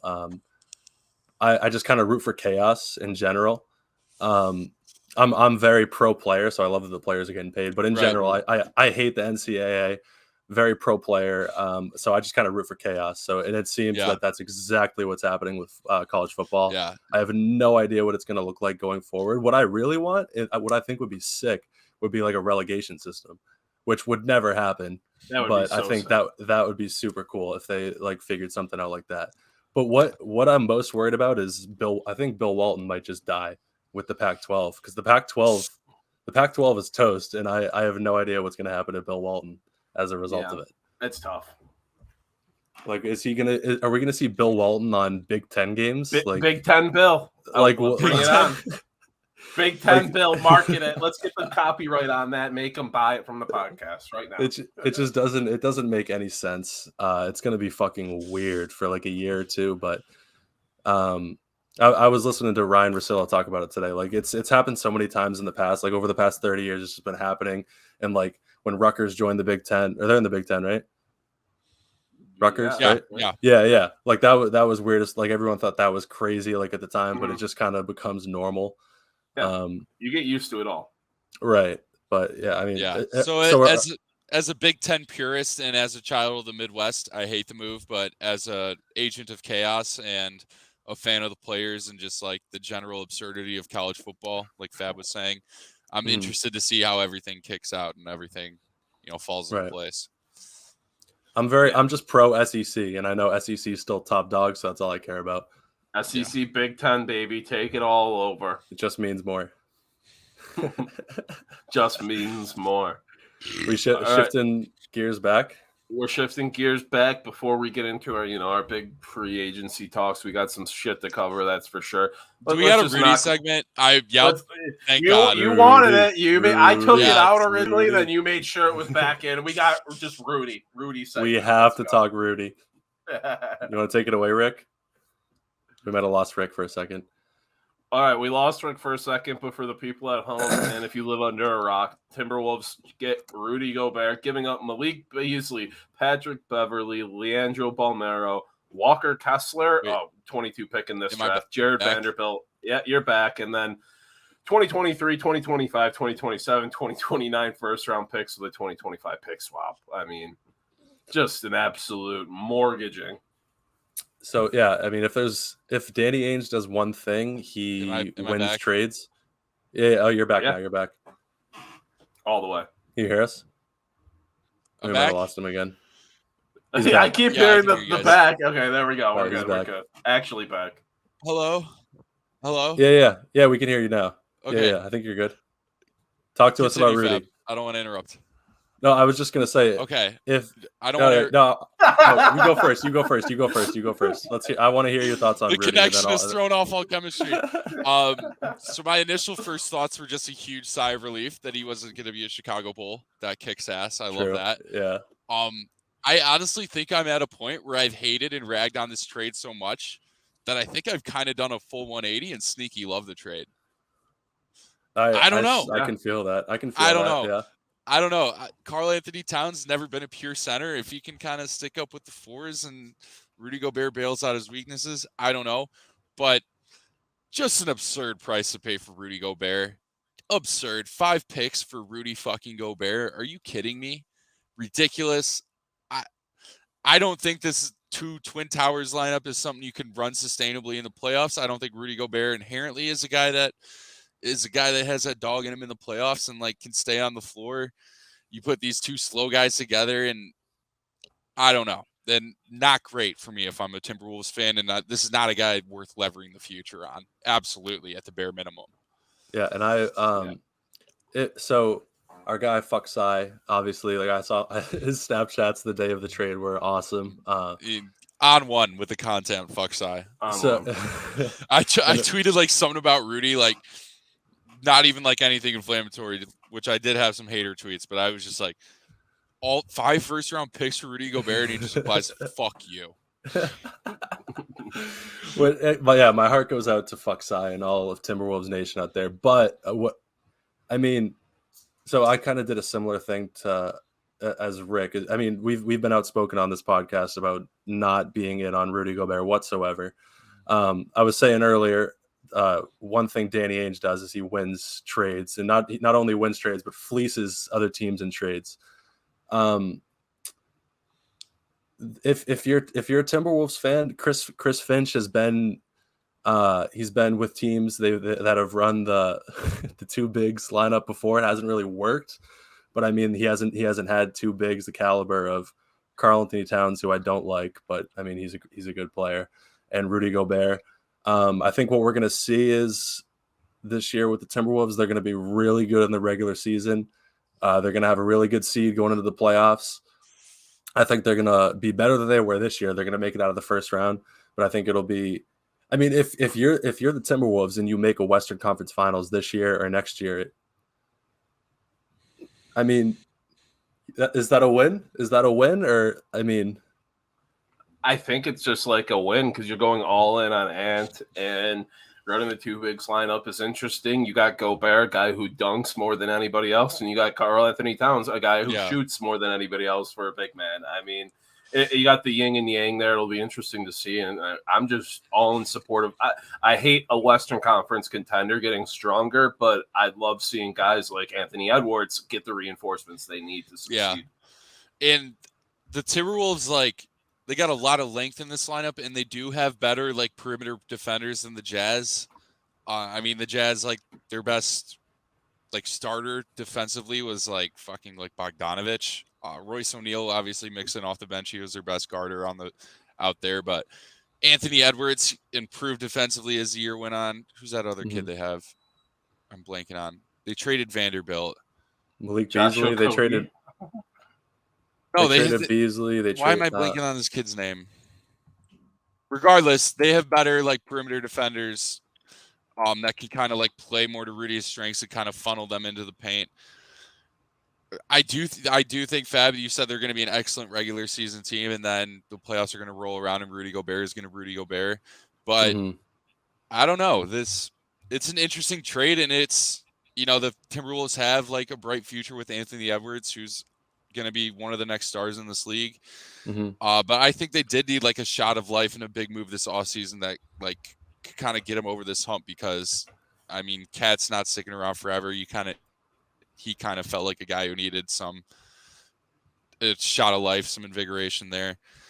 It's definitely a big splash, which is something you want to see the Timberwolves make. I just don't think Rudy Gobert was the guy to do it with. I don't know. That's where it loses me, where it's like, obviously the Timberwolves wanted Rudy. Like that, Rudy was their guy. That's who they were going to go get, and they were going to do whatever it was going to take to go get him. So they obviously have their plan that they think is going to work. I think what we're going to see is, I mean, because we've seen the Jazz over the last however many years be unbelievable in the regular season. They have a good seed, and then they just can never put it together in the playoffs. And I think that's what we're going to see with the Timberwolves. I think they'll probably win in the first round, but they're going to get exposed eventually by a better team with that the two bigs lineup. They're just not going to be able to do it. And what do we have the trade pulled up? What exactly it was? Because they had, so it was Beasley, Beverly, Kessler. So I mean, 3 rotation guys. I don't have much faith in Walker Kessler. So I mean, like, the guy I was thinking of earlier was Jaden McDaniels. That's like the Timberwolves clamps guy on the perimeter. Yeah. Yeah, I was reading like this piece from The Athletic where like it kind of just gave a deep dive into the Timberwolves thought process in this trade, and like they were just sitting around thinking like they knew the rest of the league was kind of going to pan the trade. They like knew everything going into it, but at the end of the day, they're just sitting around being like, "This is our guy. We believe in this move. Cat's behind the move. Anthony Edwards is behind the move. Like everyone in the organization was behind the move, and they still hadn't pulled the trigger." And eventually for them, it was just like a what are we waiting for situation. So like playing devil's advocate here, obviously I'm a Rudy Gobert hater and I've hated this trade from the jump. Like if this is your guy and, you know, your franchise cornerstones are bought in with this move and you feel like this is a guy that gets you over the hump, I think it could possibly work out. Yeah. If you're a Timberwolves fan, like, I mean, analytics wise, he's one of the most efficient scorers we ever seen. Like analytics wise, he's like 70% for the past whatever years. Yeah, I mean, like I said, I think they're gonna be. I can see the Timberwolves being a top 4 seed in the West next year. Hot take, but we'll circle back to this when they're the 3 seed next year. I'm also looking. I just saw a report. Apparently, the Bulls were like deep in talks for this trade, but they were unwilling to give up Patrick Williams. Which, thank fucking God, if we give up would have been the haul, house. If we give up that haul plus Patrick Williams for Rudy, you would have found me hanging from the rafters. Pause. Can't make those jokes. But no, you can. Well, yeah, we can do what we want. We'll edit that out. Definitely. We'll cut that out. All right. I think that's enough talking about the guy who created COVID. Yeah. We'll edit that out too. And getting into this, let's just, I don't know, free agency recap. Let's talk some agency shit. We got a, not free agency, but we got to talk about Malcolm Brogdon to the Celtics, obviously. Well, yeah, all like the free agency era moves are encompassed in here. I think Rick might be frozen again, but Malcolm Brogdon to the Celtics, I loved that trade a whole lot. Didn't give up any rotation guys. We gave up a first-round pick. A knock on Malcolm Brogdon I'm seeing a lot is his injury history. He's gotten injured a lot, only played like 40, 50 games. But, I mean, with the depth that we currently have at guard, like it's like if anything happens to Brogdon, they're probably just going to have him sit out like for – I mean, they just probably tell him like be ready for the playoffs because we have so much depth at guard now. I thought it was a great trade. I want to hear what you guys think though, because obviously I'm bleeding hella green. First off, is my connection good again? Yeah, yep, you're back. Yeah, so I love this trade from the jump from the Celtics. Fab, you already noted the injury concerns. Obviously, he's got to stay on the court. Another concern is his three-point shooting kind of fell off last year, but I think that was more so to do with the injuries and, you know, just not being able to stay on the court and find some consistency. Lack of volume. Yeah. Mm-hmm. Yeah. But yeah, given that he stays healthy, I could not love this trade more for the Celtics. Addresses some pretty huge weaknesses for you guys in that playmaking and also just that, you know, perimeter shooting. It's a guy without an ego who like plugs into your core right away, fits in, is not going to like be desperate for his shots. It's a guy who, you know, if Tatum and Brown are struggling again, like they did this last playoffs, he can step up and, you know, run your offense for you. Mm-hmm. Or he's also willing to take a step back and just be that spot up shooter and kind of fill that role. He was a 4-year guy in college, I believe, right? I think he was. He was old coming out. Yeah. Like just played for Virginia, has just always been like a bought into the team guy and like always left his ego at the door. Yeah. I love that trade from the Celtics perspective, addressing some needs while also being a great locker room guy. Anytime you could check both those boxes, I'm all in. So. Yeah, I texted Fab when I first saw it. I just texted all caps Brogdon because I'm like, shit, that's a good move for the Celtics. The team who was just in the NBA Finals, adding a quality guy who going to be a rotational guy for them, but still, like Rick said, he's fine taking that role. He's that type of guy to buy into the team, take whatever role he's given, and give it his all. I think it's just a perfect move for the Celtics. Yeah, and it seemed like he had a real good relationship with the front office in Indiana, and it seemed like they kind of did him a solid because he wanted to go somewhere he could win. They shipped him off to the Celtics for, I mean, not much, like all of our bench crew in a first round pick, which probably won't be a great first round pick. I mean, I loved it. I thought it was an awesome trade. I was so excited when I saw that because I did not like, that was the last guy I would have expected us to go get. But it was perfect. Speaking of expected trades, bro, the Nuggets trade, it wasn't a massive headline trade, but trading Monte Morris and Will Barton for KCP and Ish Smith, I was disgusted when I first heard it. I'm still kind of disgusted. I talked myself into it a bit. I mean, KCP might end up starting as our 2, which he adds, a defensive presence that we were lacking, but other than getting rid of Monte and Will, other than saving a little bit of money for that Jokic extension, which you could have just cut Aaron Gordon and saved, I'm not a fan of that. Yeah. Dude, I'm just scrolling through Woj's feed. We have like so many signings and trade we missed. Yeah. Did you see Ish Smith he's played for like the most franchises, I think, ever with that trade. I think it's weird. 15. Like, I don't even know if he's going to play. Like, he might be our second point guard. It depends what we do with Bones. Right now, Bones is like a rotation, like backup for the 1 and the 2. It's like just start Bones at 2, let KCP be like the 6th man kind of off the bench and provide that defensive help. And Ish can back up Murray, I guess, which I don't love. But I want Bones on the court as much as possible. And definitely. Only other move Nuggets made that I can really touch on is Bruce Brown. I absolutely love it. Bruce Brown's a guy that he's not going to light up the scoreboard. He's not a household name, but he's just a good, efficient player who I love coming off this bench, getting solid minutes for the Nuggets because that's what we need off the bench. Guys who have played a lot of minutes and play efficiently. Our bench is guys like Austin Rivers who just come in sporadically and shoot 40-foot three-pointers. Bruce Brown, Boston native. Bruce Brown. Love to hear it. Yep.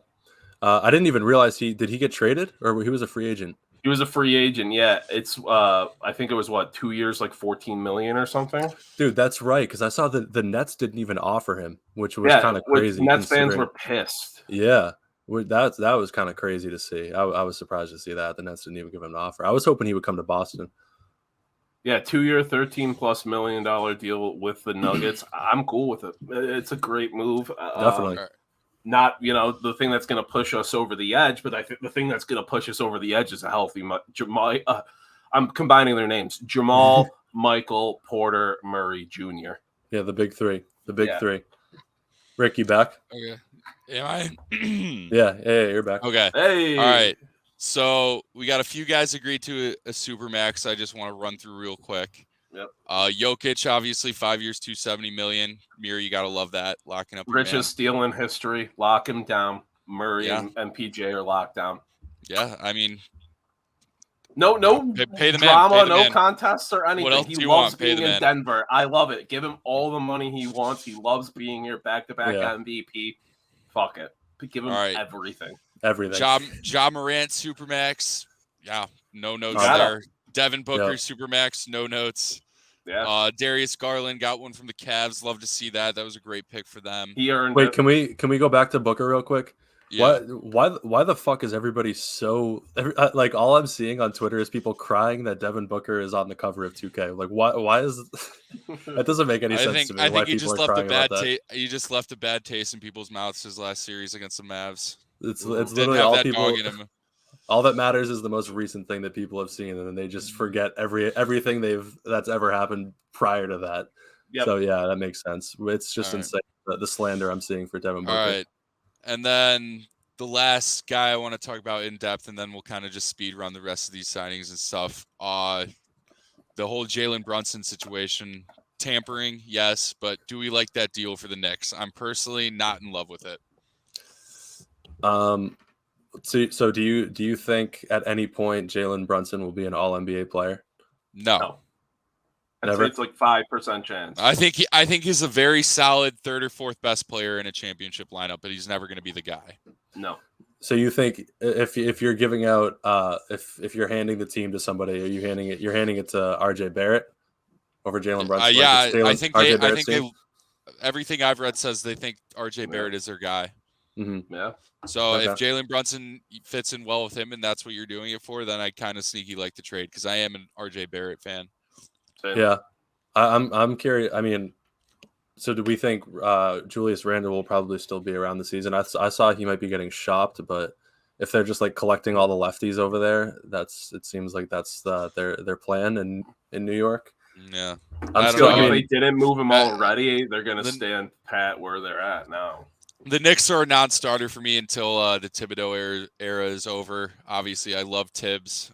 Gave me some of the best basketball memories of my life, but just not a great coach in 2022. So yeah, an interesting.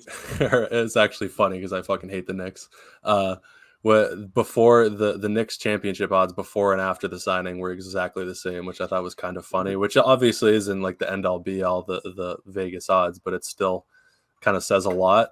Even though I do, like I said, I hate the Knicks, but I think, I mean, they'll make the playoffs. I think Jalen Brunson's without having to play with Luka Doncic. Like we saw what Jalen Brunson's capable of when Luka wasn't playing, and that's against the Jazz. Even though the Jazz fucking sucked, and we knew they were going to lose, but I mean, we saw what he was capable of. He can get his own shot. He's one of those guys where it's like he's not quick, he's not fast, but he's very strong. He's very strong. Yeah. He's going to get to his spots, and he's very similar to Luka, but where it's like he's moving in slow motion, but he's going to get open shots. He's going to get to his spots. He can get to the hoop. He throws his weight around well, especially in the post, like a very sneaky post game for a guard. 100%. So, and just gets to his spots. Got a great handle. Not a quick guy, but just smart. Mm-hmm. Uses his body well. Gets to his spots. And lastly, Zion Supermax to stay in New Orleans. I love that move. I love that he's bought into New Orleans, staying with the team that drafted him. There's a lot of chatter about potential other aspirations, but I think that's cool to see him get locked down there.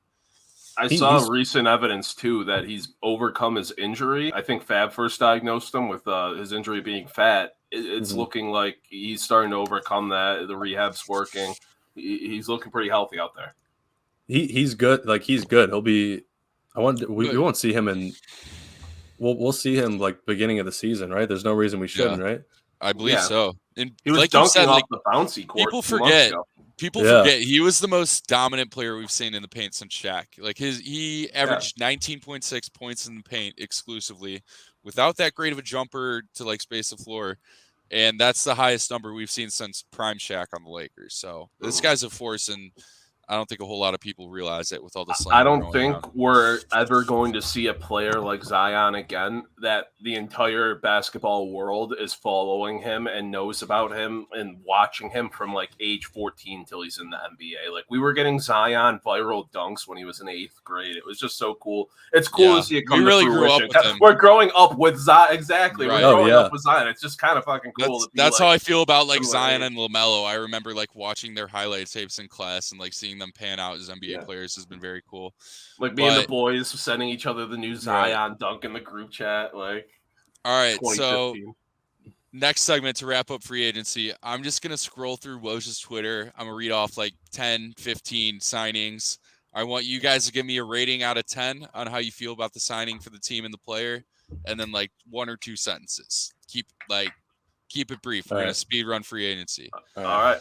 So TJ Warren, 1-year deal with the Brooklyn Nets. You want me to go first? Sure. I think that's wait. What was the number? 1-year deal and what? How much? I'm not seeing a number, but just a 1-year deal. So I think for them. 10 out of 10 if I'm the Nets. I mean, I don't know if he's healthy. I don't know what the hell his deal is, but I mean, he was cooking in the bubble. He's been dealing with some stress fractures in his foot. That's why he missed a ton of time last year. Yeah, I mean, he was last time we saw him, he was cooking in the bubble. If you're the Nets and you're in this much of a disaster situation, there's nothing wrong with giving him a guy like that a 1-year deal. Because you have no idea where you're going to be when the season starts. Yeah, I'll give it an 8. Just crazy high upside for them. Yeah, 8 out of 10 for me as well. Low risk, high reward. If you get some semblance of the bubble version of him back, that's great, and can either fit with KD or maybe be somewhat of a replacement for him. Mm-hmm. So Dante DiVincenzo to the Warriors, 2 years, $9.3 million. Unfortunately, also a 10. That deal surprised me how low that number was. Him going, I mean, I'm assuming he was willing to take less money to go to a team like the Warriors. Obviously, the Warriors lost Gary Payton, so replacing Gary Payton with Dante DiVincenzo, I think, is an upgrade. So yeah, sadly, that's a really good move for the Warriors, which pissed me off. Yeah, I'll give it like a 8 again. I'm gonna stick with my same score. It's a good move for the Warriors, just adding a good shooter, another good guard. The only reason I don't like it is it's gonna take away shots from Jordan Poole, most likely. Fair. Yeah. I'm personally giving it a 6. I'd be out as high at it as you guys are, but the fact that they could have kicked Gary Payton back for a couple million more a year obviously has got a sting. I think they fill very similar roles. So Warriors organization, players within it apparently weren't a fan of them letting him go, and I think you should have just dropped the extra money for him. Yeah. They re-signed Kevon Looney as well, which I think is a great move. But definitely, yeah. Kevin Huerter to Sacramento in a trade for Justin Holiday, Mo Harkless, and a 2024 lottery protected pick. I like Kevin Huerter. I mean, the Kings. The only thing I like that the Kings reunited De'Aaron Fox and Malik Monk. Yeah. I mean, since it's the Kings, I'm going to give it a 7 because I don't think the Kings are capable of doing anything above that's rated a 7 out of 10.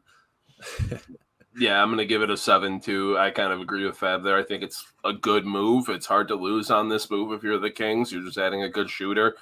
Kings can use players who fill any type of role right now, but don't love the assets given up for it. Don't know why it was a move that was made. I'm going to drop to a 6. Yeah, I'm personally going to give it an 8. I think the Kings, at some point, you got to start winning games and make moves to do that. And I think they're sneaky going to be a fun team to watch this year. So I like Keegan Murray. Keegan Murray's been cooking. Keegan Murray's cooking in summer league. We forgot to talk about Chet in the summer league. And even tonight we're going to have to touch on that before the segment, before the draft. I hate to extend the show. Yeah, no, 100%. John Wall, 2 years, $13 million. He got the mid-level exception, so it's not going to count against the cap for the Clippers. I'm gonna give it a 9 for the Clippers because no bias at all, obviously, as a Kentucky fan, but I love John Wall. I'm very high on John Wall.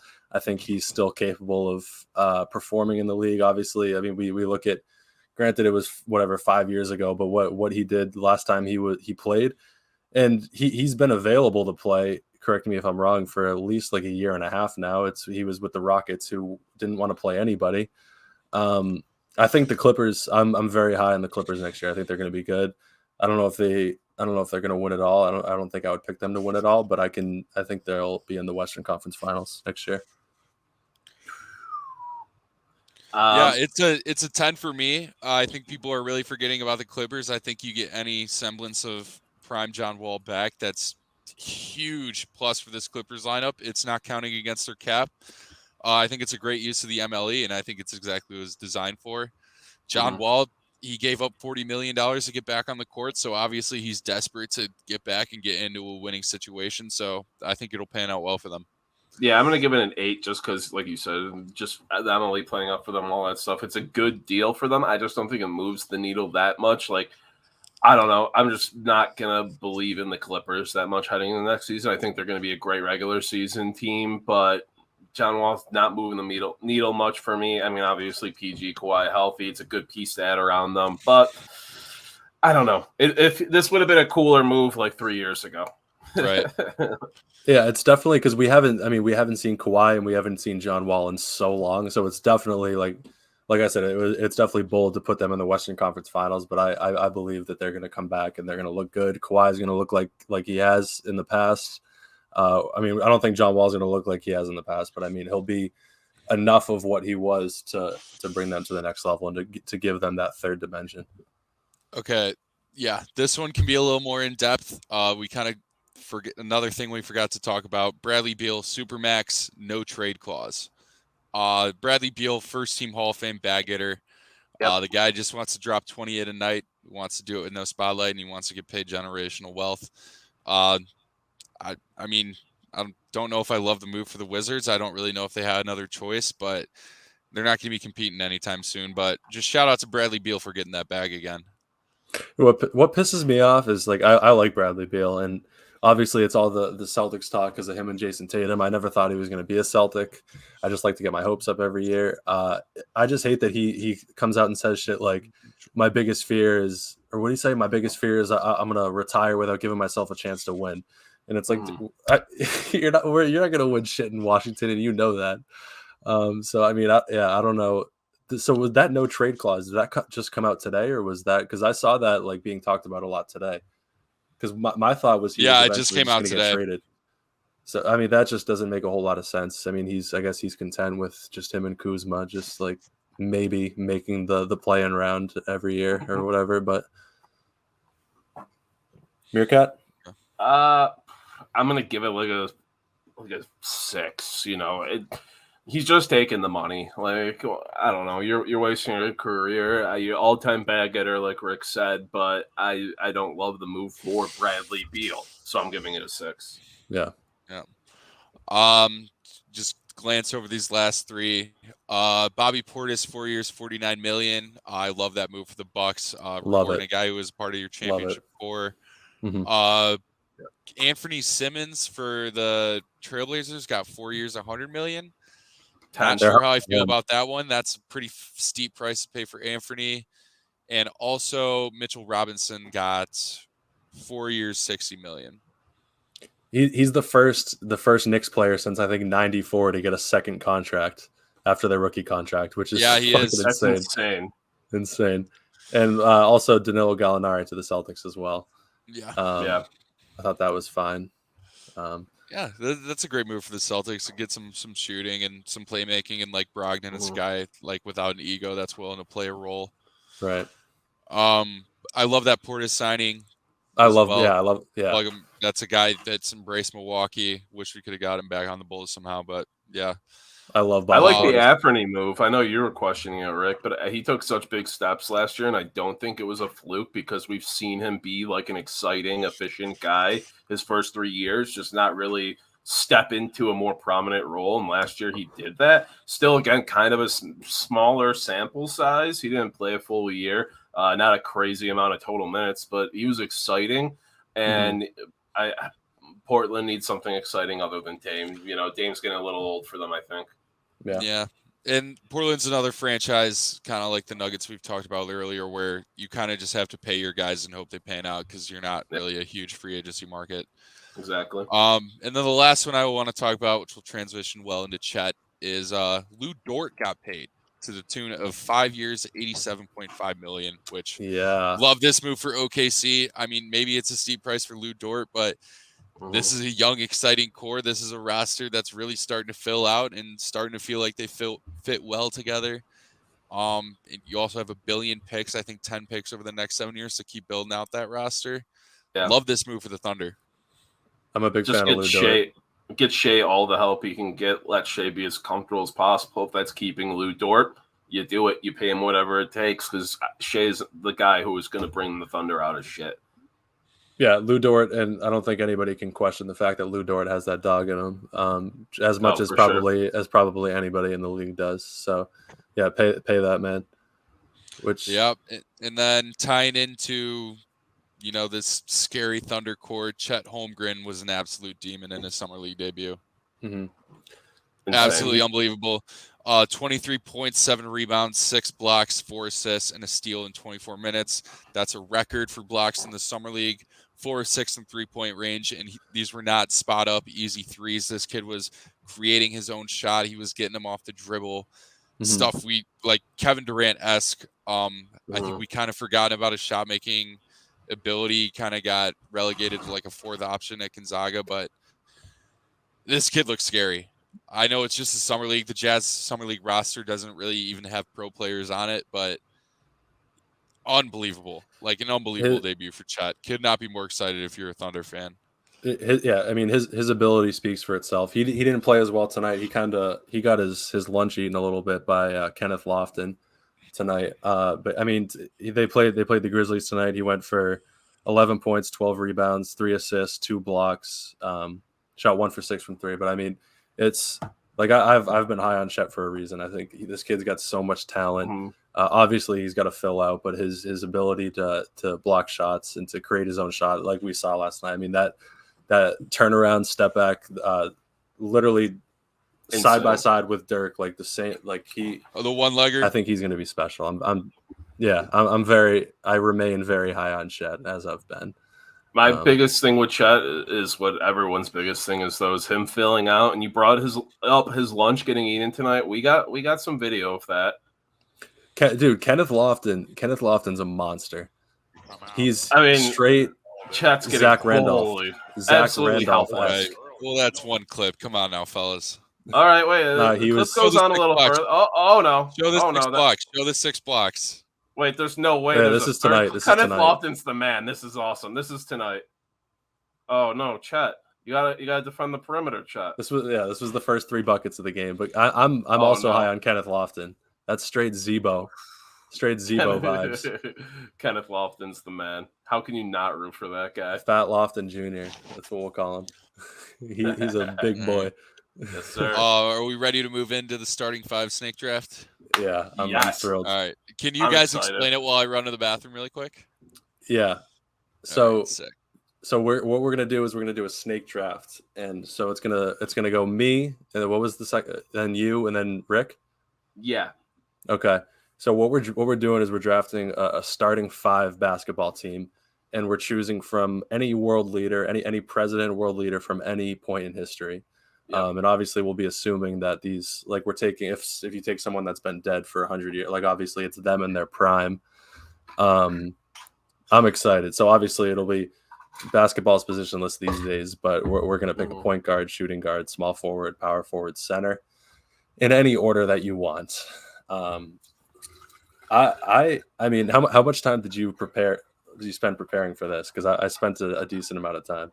I'm not gonna lie, I spent at least an hour preparing. I have a Google sheet created. I have notes taken. I'm excited for this, and we're gonna make this a recurring segment for the off season, obviously. So we're starting out with the world leaders, but we're just gonna be making starting 5s all off season. So if you have suggestions, tweet them at RFKB Pod on Twitter. Is that even what the Twitter at yeah, it right? is. RFKB Pod on Twitter.com. Give us your suggestions. I'm gonna. Can you guys riff for a second so I can pee before we do this? Because I want to be fully locked in. We should time this out better, but yes. Everybody's peas. So did you guys just cover the setup while I was gone? Yeah, we covered the setup, how the snake draft's gonna work, tonight's order, which we're gonna randomize the order every week. Rick, how do you feel about getting that, the turn there, 3-4? Yeah, so I was going to bring this up. We were all kind of talking before this. We all kind of feel like there's a consensus first round pick for ourselves, but yeah, we have no idea if it's the same guy or if it's completely random guys. We're all gunning for the same guy. I got a very clear cut first round pick. I would take him at 1st overall. I'd take him at 3rd overall. But I'm just hoping he slides his way to 3 for me, because if he does, we're looking dangerous. Yeah, that's the thing here. Like you said, we have the idea of who the consensus. And my idea, there's 2 guys who are kind of locks for the first round, and I don't even know if I'm going to take either. But having that turn there, you get both those guys taken, then you're just playing with house money. You're not getting your guarantee. Like, the values are all over the place. The draft list is infinite. We're digging throughout history here, folks. I mean, whatever you want plays tonight. We're ready to roll, though. Fab, how are we feeling? I'm on the clock. I'm not gonna lie, I'm nervous because I like I said before the show we were talking. I'm pretty sure I have the layup first pick that everybody would have taken, but I'm also not. I feel like I'm gonna forget somebody, but this guy feels like an absolute layup for the 1st overall pick. Should I get right into it? Yeah, get right into it. I don't know. I don't even know who it's gonna be. It's 2 guys in my head. It could be. All right. So also when you say the pick, I guess just say the position you'll have him at. Yeah. Right? Okay. So first overall pick in this draft, I'm going to be taking a shooting guard, and that will be Barack Obama. God damn it! Not my first overall I mean, pick, actually. I looked. So I did a lot of research, as I said, and the only dude out of everybody I looked at, because first I went to height, I wanted to see the tall guys, but the only guy that I had ever seen play basketball, I've seen clips of Barack getting buckets. I know for sure this guy can play basketball. I mean, an absolute layup in my eyes. I'm going to throw him at shooting guard. He's going to score 25 plus a game, I'd imagine. So Barack Obama, first overall. And you got some versatility there. I had him listed on my draft board as a 3, actually. So, he could play that 2-3 position there. You brought it up. We're going to give these guys positions, but basketball is a bit positionless. And Barack Obama, he's a guy who knows ball. People forget in 2009, he successfully picked North Carolina to win the NCAA tournament. People forget that. They just forget it. People forget. See, I'm interested to see who's Rick's guy was. Let's see if he slides to 3. I think I'm getting a steal here at number 2, an absolute force in the paint, standing at 6'4", but add 8 inches with his top hat. We are taking center Abraham Lincoln, number 2 overall. I mean, how can you not love this guy? Like I said, 6'4" naturally. He's got the hat on. That dude's over 7 feet. Absolute monster. This guy can block anything in the paint. He literally blocked habeas corpus. He can block your shot. He might be a little gay, but I don't know how that doesn't help, honestly. Getting down and dirty in the paint. A lot of rumors about Abraham Lincoln's sexuality. We won't get into that on this episode, but just know Abraham Lincoln, number 2 overall. We're building the franchise around him. If you had to give like Abe Lincoln an NBA comparison, but I feel like we should do NBA comparisons for all of our picks. Abe Lincoln NBA comparison would be fucking Chet Holmgren. Oh, I like that. There we go. That might be a reach. Obama gives me like DeMar DeRozan vibes. Okay. Like I got a little D Wade from him. Yeah, I like that too. I like that a lot too. That's a good pick though. I had him circled. Yeah, I had Obama and Abraham Lincoln like interchangeable 1-2. Okay. I like that. Rick, what do you got 3? We got Rick. Okay. Rick, we don't have my there we go. Me cannot be more pumped about it. Oh. Am I back? Am I back? You're here. Yeah, you're back. Led to me at 3rd overall. Cannot be more excited about it. With my pick, I'm taking Fidel Castro. Who? I had him. Circled. First off, sneaky lover of ball. This guy was the sportsman of the year at the University of Havana. He was a multi-sport athlete. He did track and field, baseball, and he hooped. Standing at a tall 6'3". I'm undecided if we're sliding him at the 2 or the 3 yet. It's going to have to see how the rest of my draft goes. But apparently was sneaky fast for his age, was hooping all the way through his dictatorship and his reign of Cuba. He at one point even played a game in Poland on a statesman trip. And there's a few clips and photos out there balling. Really see he's got the height, he's got the experience, he's got the love for the game. Could not be more excited to get my guy in the first round. And one last key point here that I kind of wanted to. It's kind of a goal of mine, team-wide as a whole. He's a communist, so he believes in, the greater good, the collective workers' mentality. He's got a real hard hat, lunch pail, go to work, and just do it all for the love of the team. So excited to get my guy there. I like that pick a lot. That's really. Wait, where are you going to throw him at the 3? 2 or the 3. We're going to have to see how the rest of the draft goes. I like that actually. Well, you got the turn. I'm up next again, aren't I? Yeah, it's right back to you. Yeah. So got another one of my guys here. This is going to be our man in the middle. We're throwing him at the 5. We're going with Peter the Great. Who was?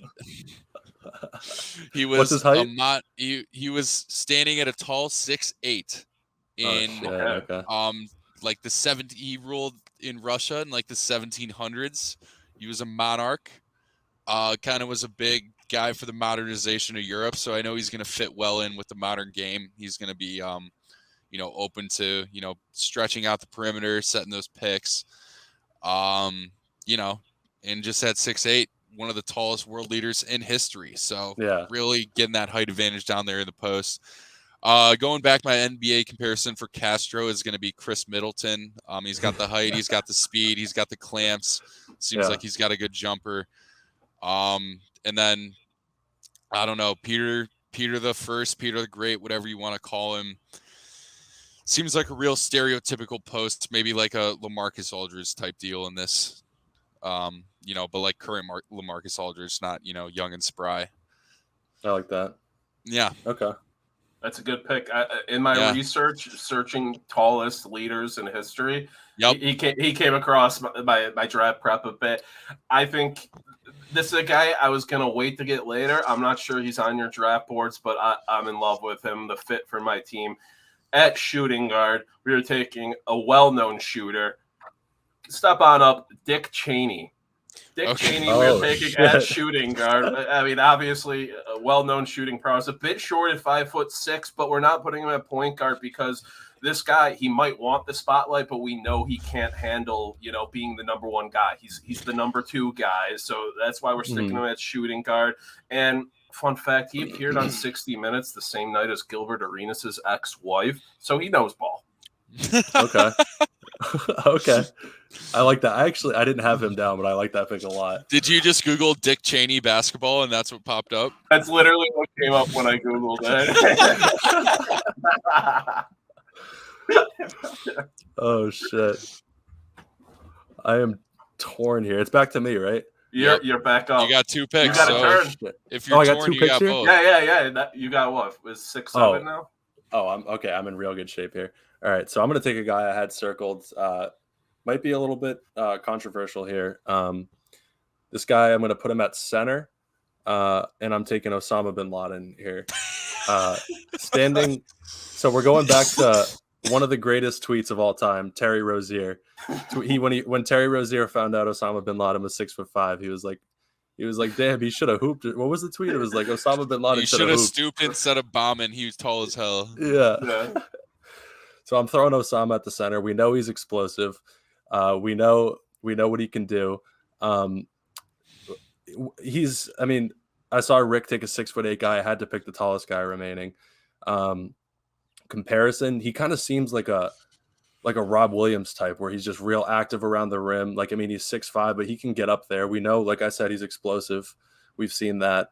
I'm real happy with Obama and Osama here to start off this draft.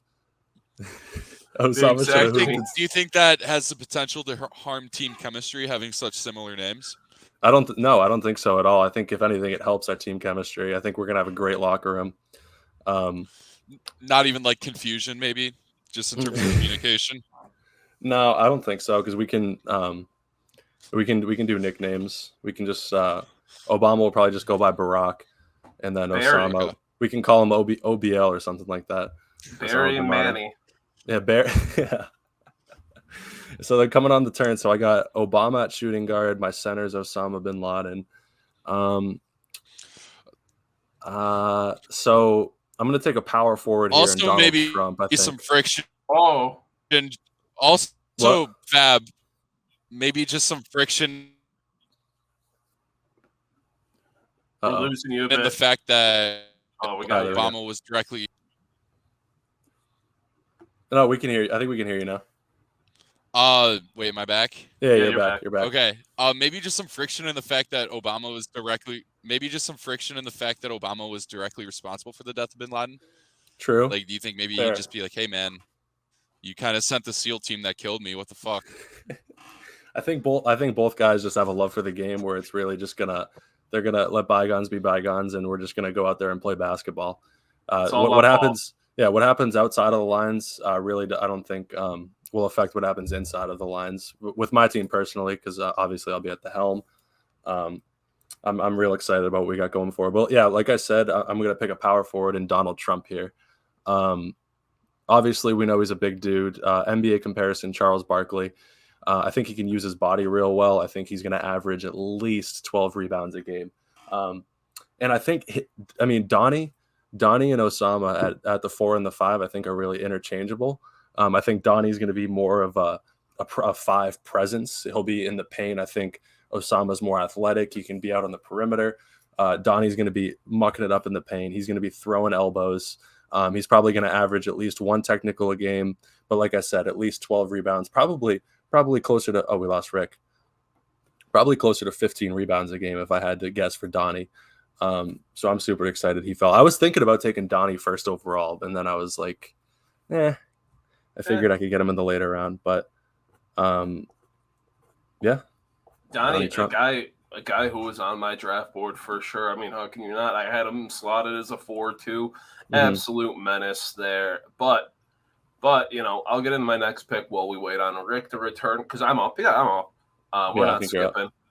All right. This is going to end up being like a combo pick, but I love him on his own merit. I knew you guys weren't going to take him.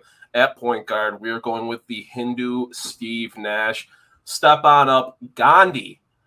Gandhi is going to be playing point guard. Is there anybody more generous than this man?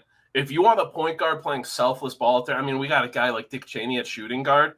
We need a guy like Gandhi holding it up at point guard, running the court. This man is enlightened. He is what? I think he's standing at 5'5", so he's the shortest guy that I'm going to be drafting. We're sticking with the point guard. He might average 25 assists a game on 0 shots taken, just knowing how he is out there.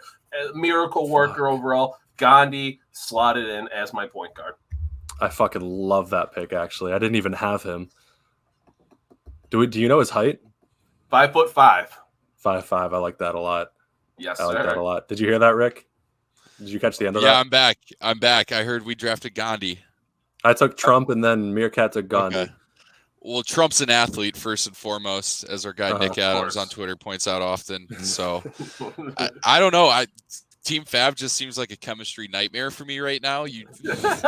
There's a lot going on there. A lot of personalities. There's Obama Trump. There's Obama Osama. There's Osama Trump. There's a lot of locker room rivalries going on in there. So Fab, I'm fading you early and often. That's just a nightmare.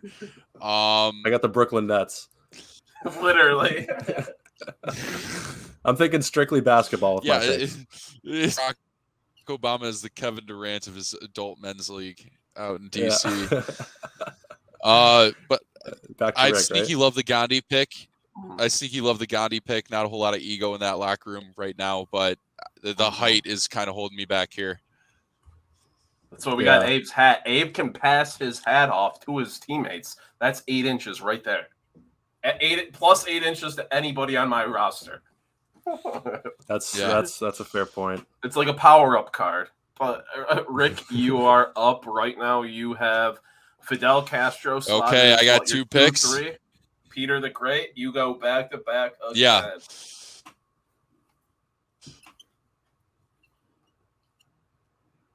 Is he here? Do we lose you, Rick? We are. Yeah. So. He's back. We got him. My God, we're stumbling our way to the finish line with this podcast. Like I said, we're in Bumblefuck, Michigan. So I'm taking a true shooting guard here. I'm taking Kim Jong-un. He might be sitting at 5'7". He might be, committing countless atrocities to his people. But this is a guy who knows and loves ball. Yeah. So, I mean, how do you turn that down? He hangs with Rodman. He can get the inside scoop for him. Spends a ton of time around the American game. I was reading a report today. One of the big hangups in the U.S. and North Korea nuclear negotiations was Kim wanted like a specific NBA players to fly out and meet him. So if you love ball enough to put nukes on the table, that's somebody I want on my team. That's somebody who cares about ball. He's a communist as well, I think. North Korea. Yeah, 3 picks in, you've gone with 3 brutal dictators. I do like that pick though, because I mean, Rick's going. Rick's going now we're getting robot Rick. Let's pull him out, pull him back in. At least we got his pick. As long as we get his picks. Yeah, if you're listening at home, first download the podcast, rate us 5 stars. Secondly, go to the YouTube and just look at Rick. Yeah. Oh, here we go. He's back. Hello. Rick, oh no. My bag. You're back. Yeah. You're back. Kim Jong-un loves ball. Communist, aligns with our ideals. This is them. Loves ball. Yeah, Kim Jong-un. Real Ben Gordon type player, if you ask me. Just an Gordon, NBA sniper. Ben Gordon, love that. I like that. NBA sniper. Is it you, Rick, or MereKat? Yeah, no, Rick's back up again with his next turn pick. He's still got to fill point guard and power forward. A lot of guys on the board I got left that I like. There's a lot of guys left. There's a guy I think I might be taking next pick to pair with Gandhi, but I'm pretty sure I can snag him last round. This is where we're just into the weeds. We don't know what we're gonna get. We don't know if we got Rick back, and we might. We got the all right. Oh, my power forward. Let's go. His power forward is.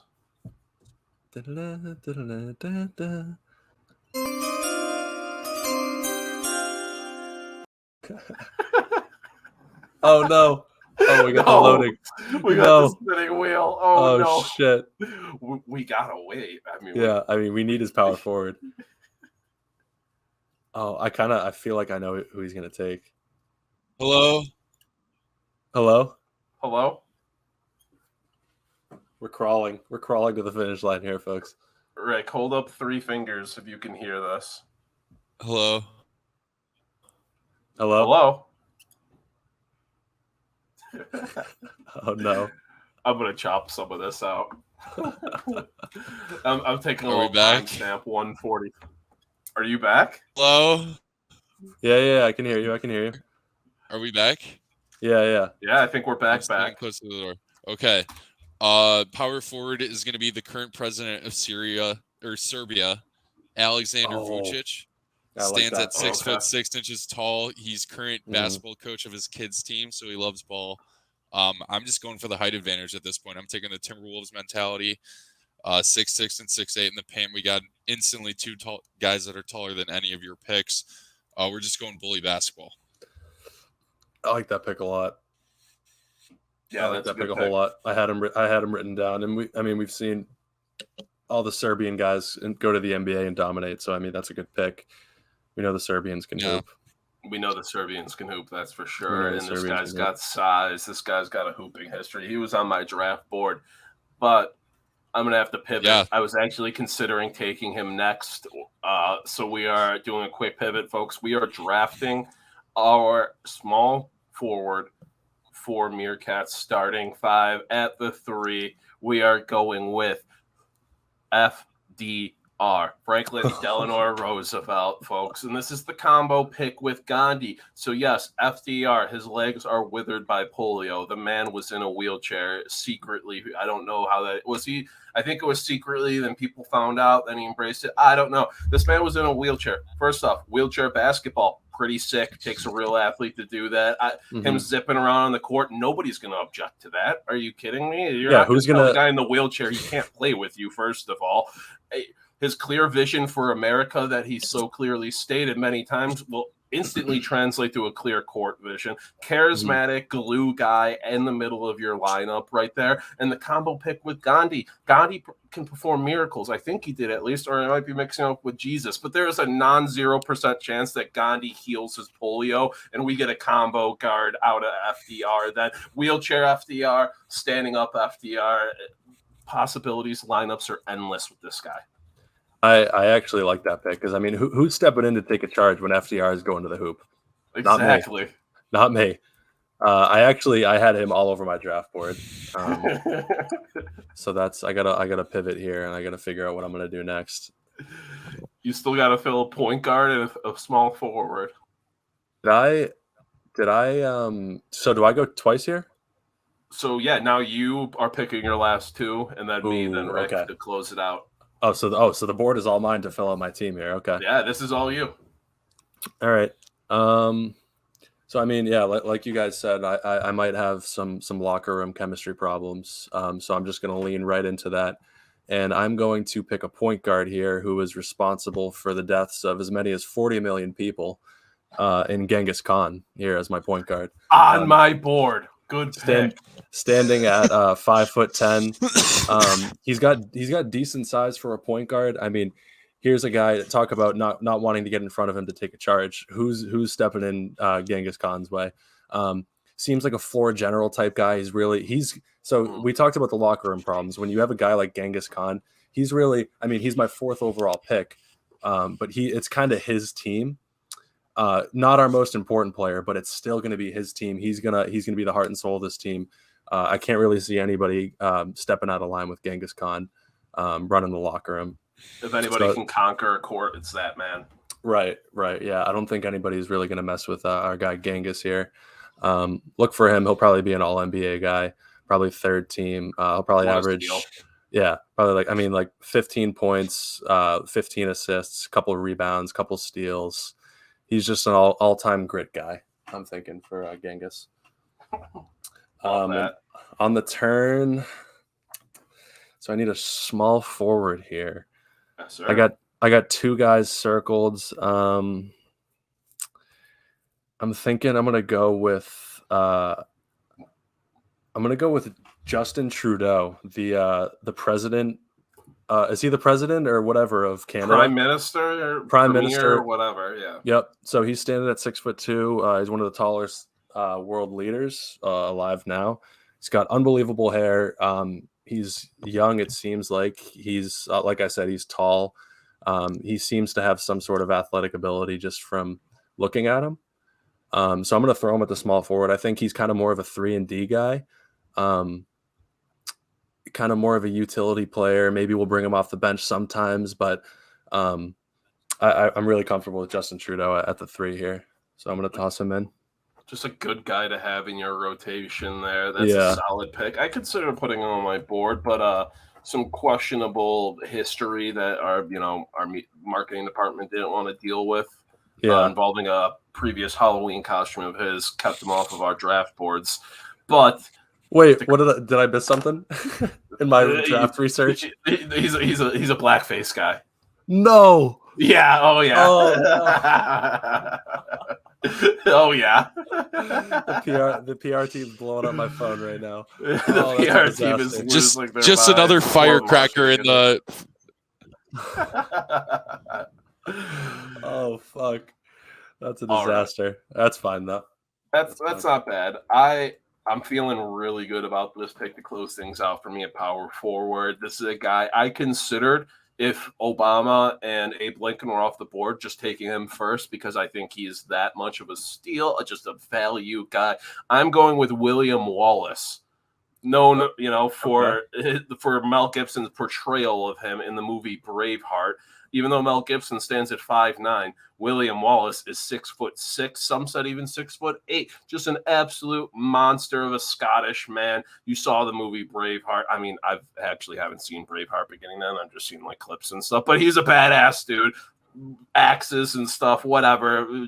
Liberated Scotland. I don't know. Just an absolute badass, just a big body in there. He knows how to lead underdogs to victory. He's going to be leading my bench to a positive point differential this season. It's William Wallace. I like that pick a lot. I didn't have him on my board, but I like that a lot. That's a good one. One of those swing guys. Yeah. Is he your 5th pick? Or was that was my 5th pick. That's to close things out for me. So Rick, with the final pick of the first ever NBA starting 5 snake draft of the Rick and Fab No Ball podcast. Who at your point guard? Who's your point guard, Rick? I don't know if is my internet even gonna let me make this pick. Yes, you sound clear as day. Okay. Get it out while we got it. All right, quick. So I'm going with.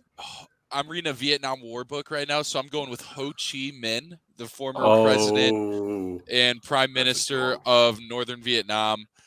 This is a guy who spent most of his leadership just traveling and, going from city to city, spreading the word. So I know he can handle the grind of an NBA schedule and, those long road trips. He's only standing at 5'5", but like I said, a big thing for me was the communism aspect, not only aligning the political views within my locker room to build that chemistry, but really just buying into that team first mentality, getting really gritty with it, as Fab mentioned earlier. So I'm going with Ho Chi Minh out of Northern Vietnam. He's undersized, but I feel like he's a guy who can distribute and get the job done and really just buy into that team first mentality we're going for here. I like how you did you lined up all the political views. That was smart. Yeah, I went in. I said I'm making a communism starting five, and that's what we got done tonight. There you go. I mean, chemistry is off the charts. Might not be the chemistry you want, but it's chemistry and it's there. So we got our full draft board here. All of our picks, our starting lineups, except for the centers, because this is weird. Okay, there we go. No, it's in order though. You can't see the names now, but Fab, me, and then Rick there. We'll get a graphic out or something tomorrow, but let us know, tweet at us, leave a comment on the video. Who won? What starting five wins? And who did we miss? Comment. Let's hear who we missed. Should we go through some honorable mentions of who we had? Because I had a couple guys I really wanted, but I didn't end up taking. Yeah, you guys took a lot of mine, but I got a couple left. I had both God and Jesus written down. I didn't know if those would be cheap picks. I think Jesus plays. Jesus was a leader. Disciples. So I was going to take Jesus as a point guard. I have him down as at 5'5". So I was looking at him for point guard. I was looking at Putin as a real floor general for a point guard. 5'7". He's a little undersized, but I think he could really control a locker room. And then King Henry VIII, 6'4". I think him and Donnie Trump for me. Him and Don Trump were interchangeable at the 4. King Henry, as big as Donald Trump is, he's a little bit bigger of a body, responsible for thousands upon thousands of deaths. I don't think you're really going to fuck with that guy. What'd you guys have? So you had Putin as one of your point guards in the tank. I'm going to go complete 180. I had Zelensky as one of my point guards in the tank. We know this is a guy who can shoot when called upon, but overly generous. He's 5'7", carries himself like he's 6 foot, and we know he will defend his home court at all costs. So I like Zelensky there as a point guard. He was high on my board, but I couldn't let Gandhi slip between my grasp. And the only other one who you guys didn't actually take, I had in the wings, there's the warrior king Abdullah Jordan II of Jordan, the current king of the country, Jordan. I saw that. This guy, military field marshal, he's been in the military training for over 40 years. He's a descendant of Muhammad. I don't know if we need to blur that out like South Park. But literally, he's a king, a descendant of a god, baby. And this is a dude who drops bombs out of spite. I need a guy, a nice shooting guard who gets pissed off and wants to drop that 40-footer to change momentum. Mm-hmm. Rick, are you with us? We got Rick, right? Yeah, let's go. Yeah, for me, I really got all my guys. Putin was another guy I took a long look at guard. He had some combat training, but just not enough ball. My only backup was if I didn't get Kim Jong-un, I was going to go ahead with Kim Jong-il, who apparently was another lover of ball. Must run in the family, I don't know. But I got all my guys. I didn't really have a whole lot of backups on here that weren't mentioned. One I was really looking at was JFK. I mean, he's 6'1". The thing with him, you really just got to hope he keeps his head out there on the court. It's a bit of a pretty boy. Right, yeah. We know from what I mean, he looks like he could be an athletic guy. He seems like a guy who played a lot of like racquetball. But yeah, he was definitely on my board. I was gonna toss him at point guard. He's a little taller, 6'1", but he was a guy I was really looking at. But I was really debating and / wondering if anyone was going to take the H-man, which nobody did. I was going to toss him at point guard. I think he could have been a decent point guard. I was a bit worried we were going to go that far off the rails there. Yeah. But yeah, I mean, he could have been a decent point guard. He was on my board. He was on my board. We'll leave it at that. The front offices did take a look. I sent a scout out there to look at him, but to no avail. All right. Well, another absolute marathon of a show, boys. Closing in on 2 hours, the return of the Rick and Fab No Ball podcast, introduction of a new reoccurring segment that I had a lot of fun with. So, closing thoughts, boys. Do we got Rick? Rick, you want to close us out if you're here? I think I'm gone again. No, you're here. That might be perfect. The close it out on. Maybe not. I think I'm gone. Am I back? You're back. Close us out. Quick. Fast. Okay, thanks for tuning in to Rick and Fab No Ball episode 7. We appreciate you guys. We love you guys. Download on Spotify, stream on YouTube, etc., etc.